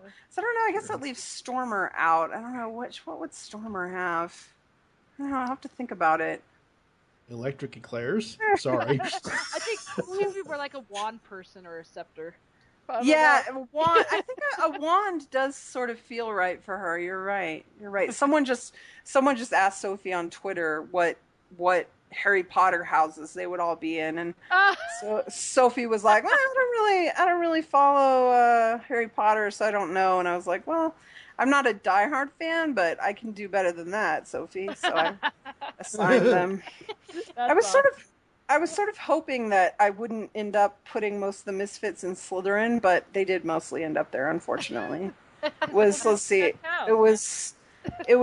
Gryffindor for Kimber and Blaze, Hufflepuff for Jerrica, Jem, Shayna, Stormer, and Rio, Ravenclaw for Aja, Tekrat, and Craig, Slytherin for pizzazz, Jetta, Roxy, Clash, and Eric. So Nice. heavily weighted towards Slytherin, I guess. There's nothing wrong. That's my favorite house. They've got Snape. They've got Snape. Come on. It's true. It's true. But you know what's funny? It's doing that made me think that Kimber is sort of the Harry Potter of the series in a way, because Kimber, I was like, she's either Gryffindor or Slytherin, which is like the Harry Potter thing, right? Yeah. In the end, I was like, she's too good to be Slytherin, so we'll let her go over. She But choose Gryffindor, which is the reason why she's in Gryffindor, right? exactly. I've seen in the 6 months that the book has been going, I've seen a lot. I'm a member of one of the open Gem groups on Facebook, Gem and Friends. Mm-hmm. I've seen a lot of people complain about how, oh my God, Jerrica doesn't have stage fright. She never had stage fright in the cartoon. Blah blah blah. The way I looked at it when I first initially saw the first announcement of the book and the initial storyline when it came out was announced, I was like, okay, well, they're adding something to the character, and Jerrica is not, even though metaphysically she is Gem, because, let's face it, it's just a hologram, but they are two different characters. They should have somewhat two different personalities. So what is your...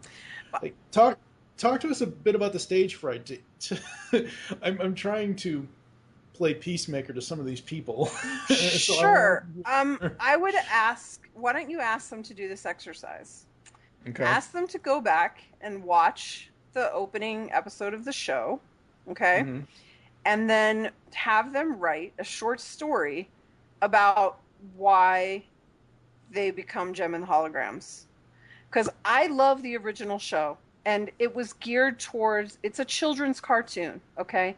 But the reason for Gem to exist is paper thin in the cartoon. Now, we all accept that because that's a certain amount of just the suspension of disbelief. It's like, why can Batman do all the things he can do and he doesn't die? I mean, he's just a human man. He can't jump off a 60-foot story building and survive. Like, that's ridiculous. How come Superman can do this or that or whatever? Like, it's part of comics, is the suspension of disbelief. You have to buy into the concept, okay? And that's true of Gem. It's true of anything. And I have no problem with the cartoon for that. But if I'm going to go in and deconstruct it and make it something a little more believable and realistic, and also something that can still appeal to young kids, but that's palatable and emotionally investing and relatable for also adults, because we want both those audiences, there has to be a really grounded reason for Gem to exist. Having an alternate identity, especially in a social media age, is far too complex and stressful to do unless there's a really good reason for it. Mm-hmm. And the reason that I found was that Jerrica has to need it in some way. And she didn't need it in the cartoon. It's just not really there. I mean, there's sort of a thing about, because of the... I guess the argument you could make in the cartoon is that because Jerrica is part ownership of Starlight, she wouldn't have been able to perform in with the holograms, and they wanted to perform to win the money. Well, it's very thin. It's very wobbly, and that's fine. That's fine. We all love it. We all buy into it. But as a writer, to break it down, I had to build on something a little stronger than that. And when I was going into the characters, it seemed obvious that the best way to tie Jerrica to Gem in an important way was for her to really need Gem. And a way to have her really need Gem was to have her have all these things she wanted be living behind fear, which is true for so many of us. No matter how powerful we are, we all have things that we want that we're held back from having because of fear. And how we conquer that fear dictates our whole lives. And so for Jerrica, she's suddenly presented with a sort of magical solution to her problem. And to me, that's fascinating. It's fascinating to see what she does with it. It's fascinating to see how it's going to unravel on her, or how it won't, how it will force her to really accept herself if she wants her things, and to really eventually move past Gem so that Gem doesn't have to be a shield for her so that she can more flawlessly integrate those two sides of herself and become a fuller, better, more complete person. Those are interesting things, and those are things that are interesting as a writer to approach, but they're also just highly relatable things for all of us in life. I mean, we're all not incredible rock star secret persona people, but we all have those same kind of problems at different levels, and that makes her very relatable to me. But I will say, it sounds like you and I have a little bit different. I don't see Jem and Jerrica as two different people at all. I agree that the cartoon treats it that way in large part because Jerrica quickly becomes sort of a sidebar and Jem is sort of the star. So we see Jem all the time and it's just sort of Jem is a separate thing. I'm not really approaching it that way, which maybe that upsets some people. To me, Jem is a disguise for Jerrica. And Jem is something that allows Jerrica to do what she needs to do and the things she wants to do and to achieve her dreams, but it's still Jerrica underneath, for good or ill. And so to me, the balance in the comic is more about how does someone like Jerrica, how does anyone manage to create another persona and continue fooling people and continue maintaining that highly stressful dual life? And what does that do to your personality? Does it split it? Does it start to turn you into different people? What happens to you as a person if you live this dual life? So, I mean, those are the things I'm really interested in, which are, maybe not exactly what Jem fans want. I don't know. Old time, people who want it to be the same. I don't know what to tell you. I mean, from issue 1 to now, with issue 6 being out and the first arc being done, I have not, I mean, obviously in the podcast reviews there are little nitpicks, but overall, I think you've done a stellar job translating what Christie set out to do 30 years ago. Thank you. And you guys have updated it to a point where it still is, that nostalgia for us who grew up with the show, but it's also telling a new story for everybody else. Speaking of secrets, and I know you probably won't answer this. Amen to everything you guys just said. Sorry. Go ahead. I know you probably will not answer this in case it comes up later, but for longtime fans of the short-lived ShowTime Synergy podcast, we basically review every single Jem and the Holograms cartoon episode. And little Miss Nicole over there. I've got you know exactly where I'm going with this. I know where you're going with this. She has major issues with Rio in the cartoon and the whole secret thing. So let me ask you this in context of the cartoon, not the comic. Would you be for or against Rio finding out the secret identity? I don't actually mind talking about this as it relates to the comic because I have a huge problem with Rio on the show as well. Yes. Yeah. I high-five you right now. Maybe I'll bring it down 10 minutes. Unless I get fired, I have no intention of doing a romance between Jerrica's two identities and Rio. It makes everyone out to be an asshole. I don't like it for anyone. It's doubly duplicitous of Jerrica, right? It's the only good thing to me that comes out of that weird triangle is the weirdness that couldn't really be fully explored. I'm sure if Christie was doing a different cartoon for an older generation, she might have delved into this because the fact that it's there at all tells me that she found it really interesting.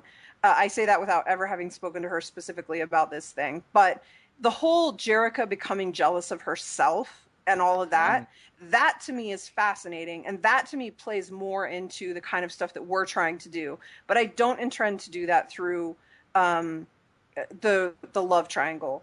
I see their relationship, the Jerrica, Jem, Rio relationship, more like Superman, Lois Lane, Clark Kent.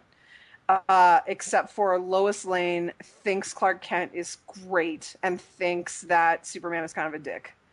And so Rio's not into Jem. He just sees her as another diva. He sees the Holograms as a really talented band and Jerrica as really talented. And Jem as someone who has a great presence, but who's not really there for them. And he's come to care for them. But but part of the secret to me, and I hope that, I don't know, Nicole, you tell me, but to me, I feel like we bought ourselves a little time by making Jerrica and Rio a new relationship, because the cartoon, and I understand why they had to do these things, but like, and I understand why they felt they had to keep the mystery going, but the fact that they've known Rio their whole lives, it seems like he could have been trusted with the secret, and so it makes everyone look bad. Yeah. To me, he's new in their lives. I mean, like, I had them say it on the page because I wanted to be clear about it, where Shayna's like, maybe we should just tell him. And I was just like, we just met him. Like, what are you talking about? We can't tell him this. I was so happy for that. Because, yeah, in the cartoon, it's just like, okay, because there's other people in the cartoon that knew about, the dual identity, but they couldn't tell someone that was, like you said, grew up with them, and it's just Rio hates liars, so we can't. No, I'm not doing any of that. Don't get her started, Kelly. Yeah. We'll be here for another 2 hours if you get her started. Yeah, I can't. Rio I can't promise that everyone's going to let me do it the way I want, but I've had conversations with John, our editor, about. Rio's eventually going to find out. As far as I'm concerned, if I have my way, he's going to find out. It's not going to be immediately because there's just a lot of stuff to juggle, not because we're trying to tease it out for some crazy amount of time, but like, I mean, he and Jem have spent very little time in the same room together. They're going to have their sort of most extended conversation in Gem 9, and that's going to, I think, move us forward a little bit. I would say maybe at the end of Sophie's arc, we'll be drawing towards him finding out, or them telling him, or us getting somewhere there. I don't intend to extend it out indefinitely. To me, there's a great thing in, there are a lot of cool things to be explored, even in doing it the way that we're doing it, where you're falling for someone and they don't really like your secret identity that's supposed to be like, quote unquote, the best of you, right? And that's weird. And so I like some elements of that, but there are plenty of elements we can also play with if he finds out, like, how weird is it to date someone who has a separate identity that you're not crazy about? And like, what are the stresses that puts on a relationship and things like that? So, I mean, I don't know. Nothing is set in stone, but I don't intend to draw it out forever. No. And I don't intend for Rio to be I mean, I would like to have him kick a plant because that's hilarious, but, I don't intend him to be, cheating on Jerrica with her other identity. And, one of the things I hate most about that, and it's just like again, it was a cartoon geared towards children. They had to finish it up in 22 minutes every week. Like, it has a lot of different demands on the kind of storytelling we're doing.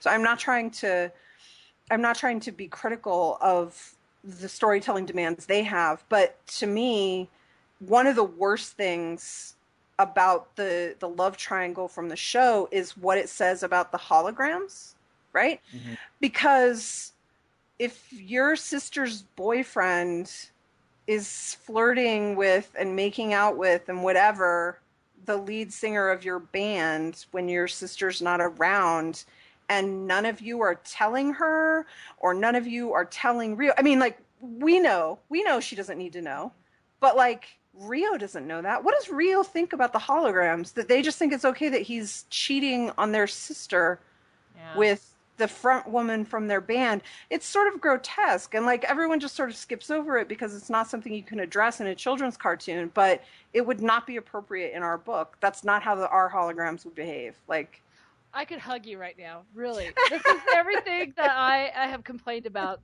And I was going to save this for the end of the show, but thank you for writing Rio to the point where I don't want to kill him. I actually like Rio in the comic. Every time I see him on the cartoon, I really just want to drown him in the nearest bucket. But he didn't get the best. He didn't get the best story. It's true. So. Well, I hope I'll keep it up. I remember Sophie and I, one of our few arguments was she told me I was writing Rio creepy. And I got all offended. I was like, listen, I've gone out of my way to make him not creepy and to make him relatable and real. And she's like, well, he's just so aggressive. I was like, well, aggressive doesn't mean creepy. He's very confident. Like, leave him alone, Sophie. I'm on your side with this one. Thank you. Awesome. I like what I'm hearing too. So I'm in your I'm jumping in that boat with you too. Thank you. You bring up some really good questions that I thought I never really thought of it like that. I was like, oh gosh, wow.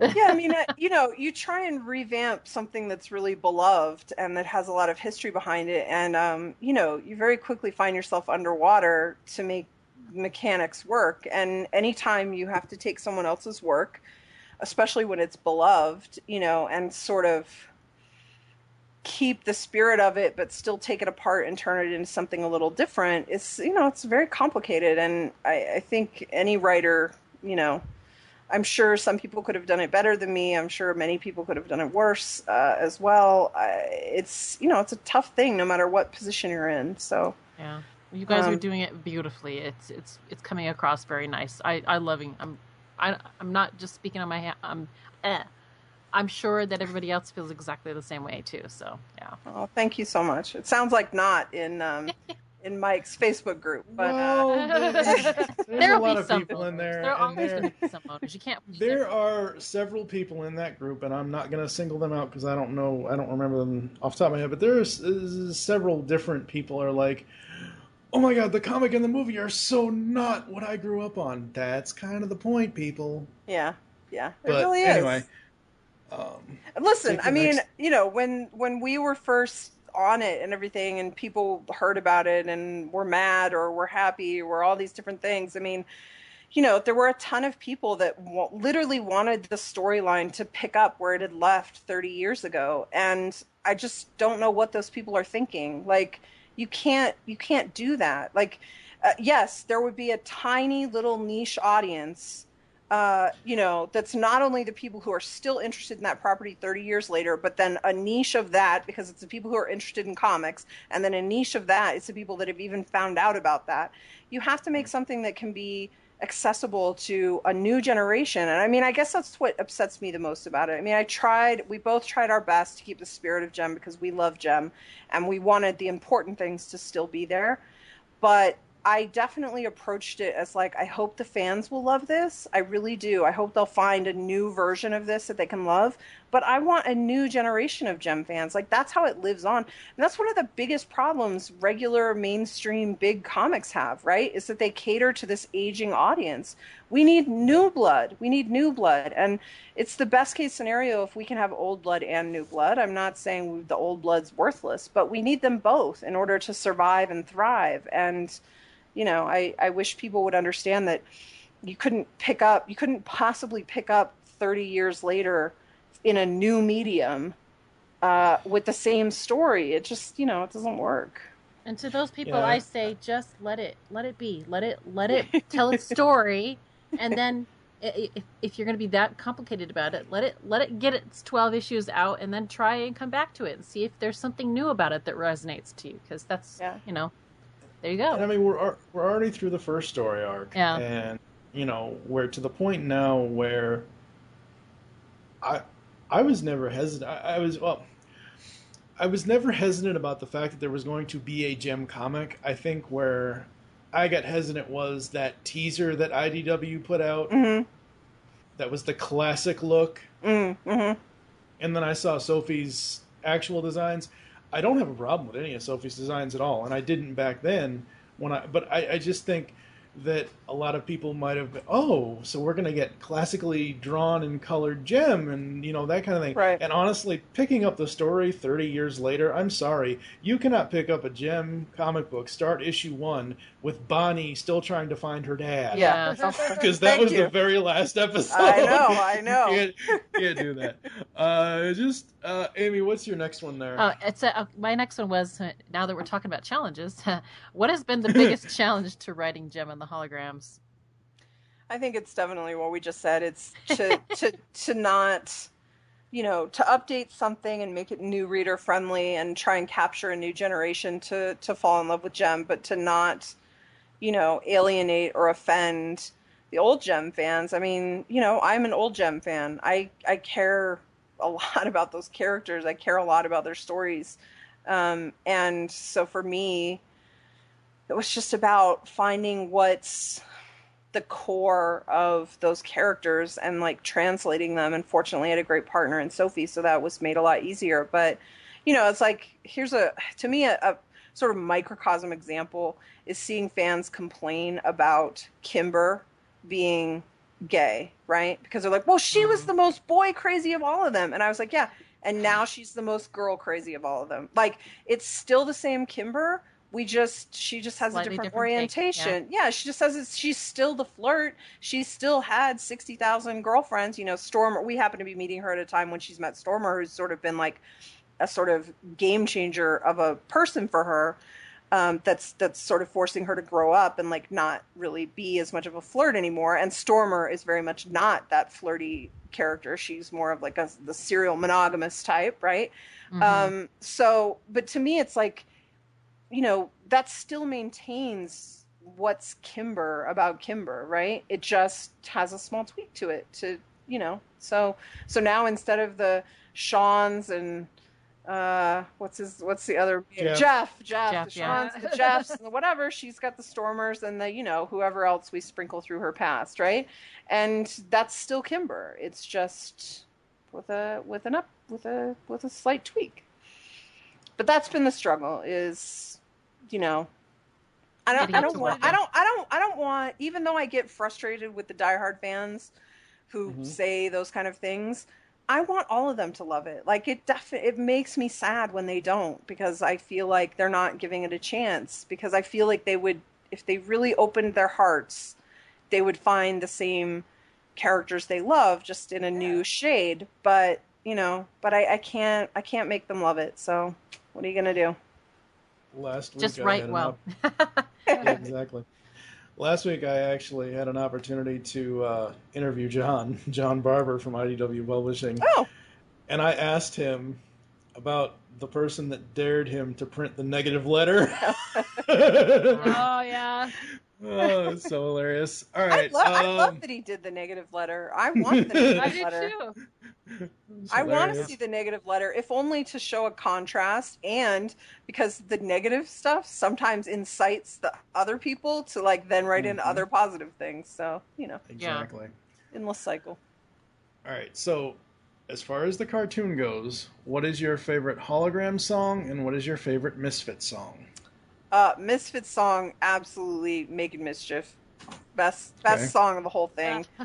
I think my favorite Jem song, I don't know, I sort of go back and forth, but I like the oh my god, now I forget. Is it Music is Magic? No. Music is Magic. But that's not it. That's not the one I'm thinking of, though. Broadway Magic? No. I just did it in an interview the other day. What is it?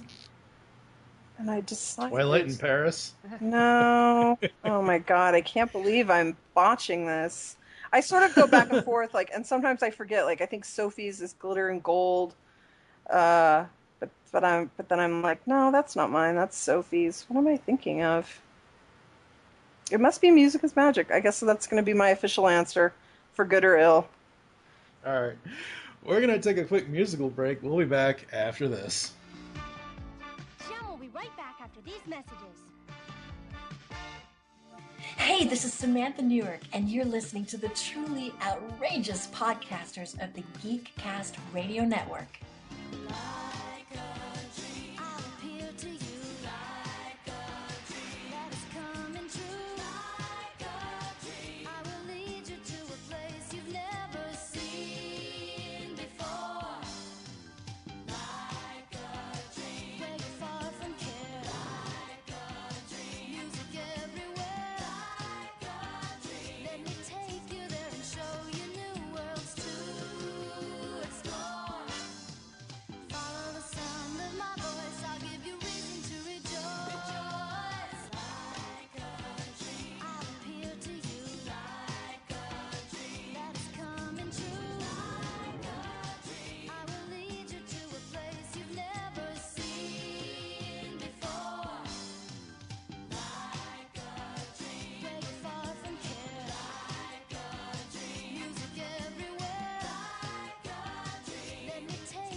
Jem. You remembered your song, Kelly? I did. Like a dream. Like a dream. That's my favorite Jem song. Awesome. All right, so folks, that musical interlude meant that it is spoiler time. We're going to be asking Kelly about the upcoming annual, Jem and the Holograms annual, and we're going to ask her a bit about issue 7. So if you don't want to hear any of this stuff, depending on what she can reveal to us, you can basically just stop the show right here. So this is spoilers. You've been warned. The annual, like I mentioned a moment ago, I had talked to John, and you've got, the reason why I thought it was 5 stories is because you've got 5 different artists doing the stories. Jen Bartel, Agnes Garbowska, Ariel, I'm going to screw up her last name, Jovellanos. That would be my guess. I actually don't know either. I mean, that's one of the things of dealing with everyone via email. You often don't say their names. So Right. Aimee Meverson and Rebecca Isaacs are all on art for the annual. Now, the one thing when, I nearly fell out of my chair when John said Amy's name, because to this point she'd only done covers for you guys. And I'm like, ooh, yay, I get to see her art in the actual book. That's going to be awesome. Yeah. What can you tell us about the stories in the annual that are coming out? Well, so Aimee Meverson draws she only has 4 pages in this. She basically draws the intro that gets us into that sort of operates as the device, right, for the idea. But she is drawing the holiday special, so you'll get more Aimee Meverson in July. She so the device is sort of a I don't know if you guys are familiar with Buffy, but there was an episode that was their very weird season finale one year where they all go to sleep. They're all keyed up after a battle, and they go to sleep, and they all have these separate dreams, and something sort of infecting their dreams and causing them to, whatever. So we sort of took that device of it's the holograms right after they've come back from the events of issue 6. And they're all keyed up, and they're going to watch a movie, and then they immediately fall asleep. And so then we see 4 hologram dreams. And, they all have sort of layered meanings and things, but they're all really fun, and they're all based around 80s properties. So you have Kimber Dreams, Jem Babies, which is like a Muppet Babies riff. Oh, cool. That's awesome. And it's very Kimber. And Aja has a sort of apocalyptic thing. And Shayna's dream is called Shayna Wars. And Jerica's is sort of the weirdest one, but it's actually turned out to be one of my favorites, which is a Teen Wolf sort of dream, which, if you're familiar at all with Teen Wolf, it actually has a lot of crossover similarities. It's kind of shocking. I'm going to awesome. love this. That's why that makes sense of the cover now with the whole Jem Babies, because it's very chibi. Yes. So cool. Agnes is drawing the Jem Babies. Rebecca Isaacs is on the Aja apocalyptic story. Jen Bartel did Shayna Wars, and Ariel Jovellanos, I don't know, did the Jem Wolf story. I'm so excited. That's going to be awesome. I feel very mixed about annuals as a creator and as a reader. As a reader, I often feel like they sort of feel like phoned in, and they're like cash grabs, and they don't matter to everything else that's going on. And while technically you could skip this, for the very savvy reader, there are some hints about things that are coming. And I think all of the pieces, even though they're short, kind of 8 or 9 pages each, they all teach you a little bit about characters, about what's going on in these women's lives, what's going on for these characters, what they're dealing with, and subconsciously kind of how they're dealing with it. But it's also just really fun and funny, and I don't feel like it's a cash grab or a phone in at all. I mean, we talked about doing it. I think I sort of brought it up, like, oh, do we want to do this? And John was like, oh, let me ask if they're into it. And then I was like, because I only want to do it if I have a really great idea, but I happen to have a really great idea, so I think we should do it. So that was how it came about. I mean, that's sort of how the holiday special came out too, was I was just thinking, and I was like, oh my God, it would be so great to draw that, or to have someone draw that. I wonder if we can do that. So I feel really excited about it, actually. And it's we didn't really do it on purpose, but it turned out to be an amazing group of women. Even one of the two colorists is Joanna Lafuente. So I love Joanna. yeah, so it's just like, it's great to have so many women creators involved and get women creators some paid work and let them all take a toe dip into Jem. Like, it was a really great experience. I'm really excited about how it came out. So for those, basically who may or may not be wondering, the way I look at it now is issues 1 to 6 is season 1. Do it like a TV. No, seriously, Sure. do it like a TV series. Issues 1 to 6 are season 1. You get the annual as kind of like a summer breather, even though it's not coming out in the summer. And then issues 7 to 9, which is the viral 3-parter arc. And the only reason why I know that name is because the solicits have already been out. And then is the holiday special going to fall after viral or after issue 10? It's going to fall the same month as 10, so it will be after viral. I don't know if it'll be before 10 or after 10. I don't know. Okay. It'll probably depend on... I sort of suspect it'll be before 10 because John's asking for that script before he's asking for the script for 10, but it probably depends on the artist's schedule. So, and then, of course, publishing schedule as well, because that could always throw a loop in there as well. Yeah, true. I mean, you can think about it as seasons if you like. That's sort of fun. I tend to think of things in the form of trades, like how they're going to get collected. Yeah. So 1 through 6 is getting collected in October, and then the second trade will be Emma's 7, 8, and 9, plus this special issue 10 with a special artist, and then I assume they'll put the holiday special in there as well, and I don't know if they will collect the annual in there or not. Like, I have no idea how that works. So, but that way it would be it will either be 5 or the equivalent of 7 issues. So it'll be similar to Sophie's arc, and then we'll have another 6-issue arc for Sophie. So. Right. Okay, so the next arc, the story arc for issue 7, 8, 9 viral, what can you tell us that hasn't already been revealed? Is there anything that you're allowed to tell us or anything you kind of want to tease people with? I think that we bring Aja and Shayna a little bit to the forefront as you start to see their subplots develop. Aja sort of dating Craig and what that sort of means for her, and Shayna sort of struggling with some decisions in her own personal life. If you know the show, you probably know what I'm talking about. So since you mentioned that, I'm sorry to interrupt you, but since you mentioned that, are we going to see Anthony Julian at all? I mean, eventually, I would certainly like to give Shayna a romantic subplot like everyone else. I think her career stuff is a little more important first. Right. I also am probably, if I have my way, he's not going to be a producer. That's a little weird. Well, it's a little weird. I'd rather make him like a design student, or maybe someone she meets when she's not with the holograms necessarily. I don't know. We'll see. It's a little far out, but yeah, I would certainly like to give her a romantic subplot as well. She sort of references it in this viral arc, like everyone's sort of pairing up and she's sort of like kicking herself in the butt that maybe she needs to get back out into the dating scene. So, all I can think of with Aja and Craig is just Craig better not let her drive.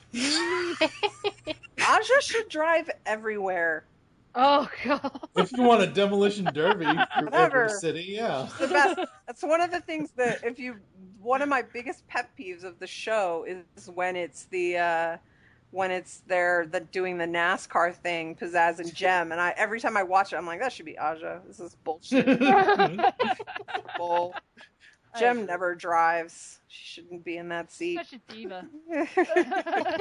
Always got to be the star, Jem. Yep. Stealing the show. Yeah.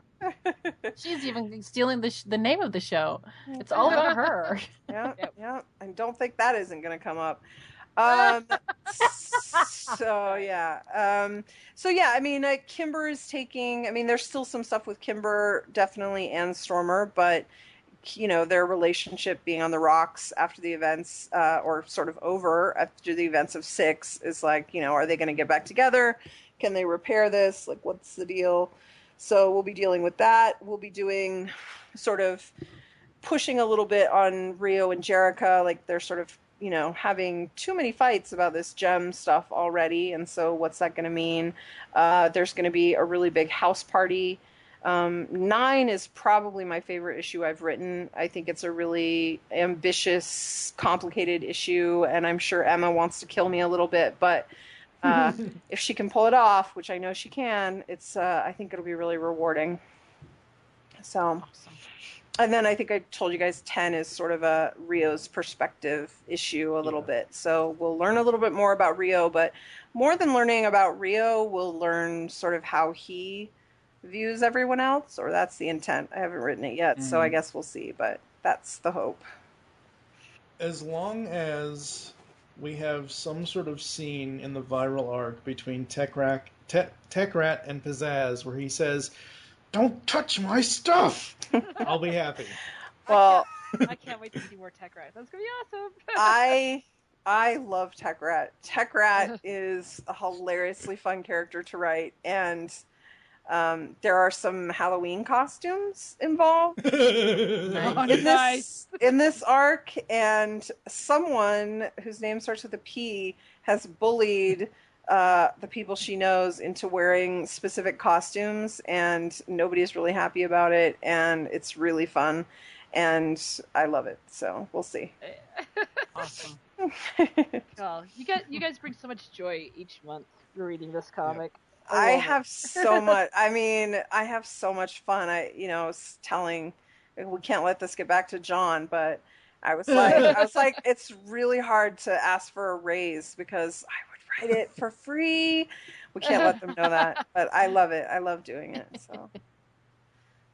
All right. Wrapping up here, would you like to inform the fans of where they can interact with you online? The easiest place to find me is probably Twitter, which is @79semifinalist. You can also find me on Tumblr, 1979semifinalist.tumblr.com, and that's my website too, 1979semifinalist.com. So that's where I am. Awesome. Are you going to be going to indie conventions in the near future, in any appearances and all that? Unfortunately, not the near future. Because I'm moving, things have been a little crazy. I really wanted to go to Emerald City, but it's the same month that I'm going to be moving, so I don't think it's going to work out. Yeah. Maybe later in the year there would be some things, but I'm definitely, I know it sounds ridiculously far out, but I'm definitely planning stuff for late 2016 or early 2017. So I know that seems really far, but there's just a lot that's going to happen this coming year, so I don't know. We'll see.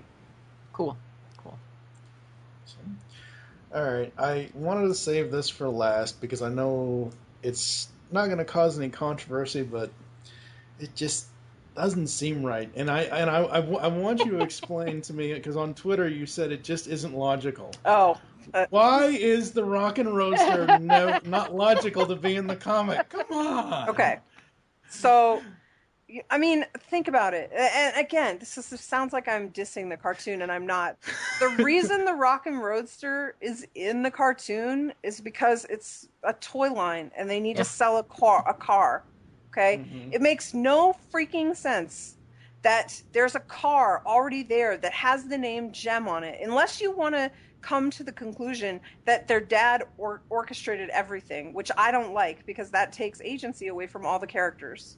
I want to give the characters more agency. I don't want that their dad came up with Jem and got them a car and got them all the clothes and all the instruments and all the whatever. I want them to do those things on their own. To me, the car makes no sense. They can have a car later if they want, but they don't need it. They have a van in which they use for their music, and they have individual cars, I'm sure. Maybe they don't all have their own, but they probably do. They live in a big fancy house. They probably have their own cars, each of them.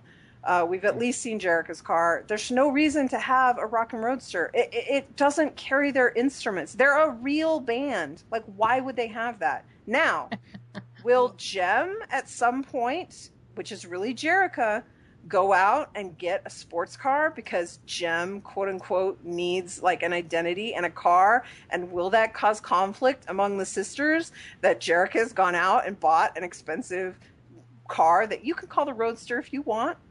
Like that to me is a more realistic, plausible thing that has real stakes. There's no reason for there to be a car. Plus, I moved the cave into the basement, and you can't get a freaking car out of there, so what are you going to do? Well, I agree. I think I might have brought that up at one point where it's like, what? It's got Jem on already, you know? I hate that it has that on there. It drives me crazy. And I don't like that all those clothes are there, too, because that takes away what Shayna brings to the table, you know? And... you know, listen, again, I've talked about this a bunch. Like, there's totally different story demands for what they were doing for Jem as a cartoon that had to appeal to kids. You've got to get a lot of information across quickly. I have no problem with the show. I love the show. I love that it sometimes doesn't make sense. But when I'm rebuilding something that has to work for a 40-year-old person and a 12-year-old person, and I have to make it sit on a bedrock so that I know that it all makes sense so that I can go back to it, you know, I have to make sure all that stuff makes sense. Yeah, that doesn't mean Rio can't kick a plant. That doesn't mean Jem can't turn into a surfboard at some point, which I really hope we can find a way to work in, because that's one of my favorite weird Jem things of all time is when she turns into that surfboard. You know, we can still have the zany elements, but it's all gotta be based on something that makes sense. And to me, the Rockin' Roadster sort of makes no sense and takes agency away from, you know, it's more of a fantasy of, oh, Dad left us all this cool stuff. And I just don't find that as character interesting as we made this cool stuff, or we created it, or we're going to do it. And it's also not as controversial or as high stakes as Jerrica went out and with the advance money bought a sports car for Jem and didn't get everyone's approval on it. You know what I mean? Like, those are more interesting things to me than, oh, look, here's magically a car that won't carry any of our instruments, so it's worthless to us. But that also makes really good conflict between the characters. So yes, awesome. Exactly. Yeah. So conflict is always good. I'm sorry, Mike. Maybe you should have a little funeral for the Rockin' Roadster. It's okay. Issue 5 subcover did it for me anyway. There you go. I heard you talking about that at the beginning of the cast, and I was like, oh, he's going to hate the Rockin' Roadster's not going to show up. Anyway. All right. We would like to thank Miss Thompson for taking this long time to chat with us here. Thank you so much. Yes, this has been a You're real amazing treat. and awesome. Thank Oh, you. thank you. Thank you for indulging me. I sometimes get carried away. So do we. Here in this latest interview here inside the pull bag on ShowTime Synergy for the GeekCast Radio Network. Show's over, Synergy.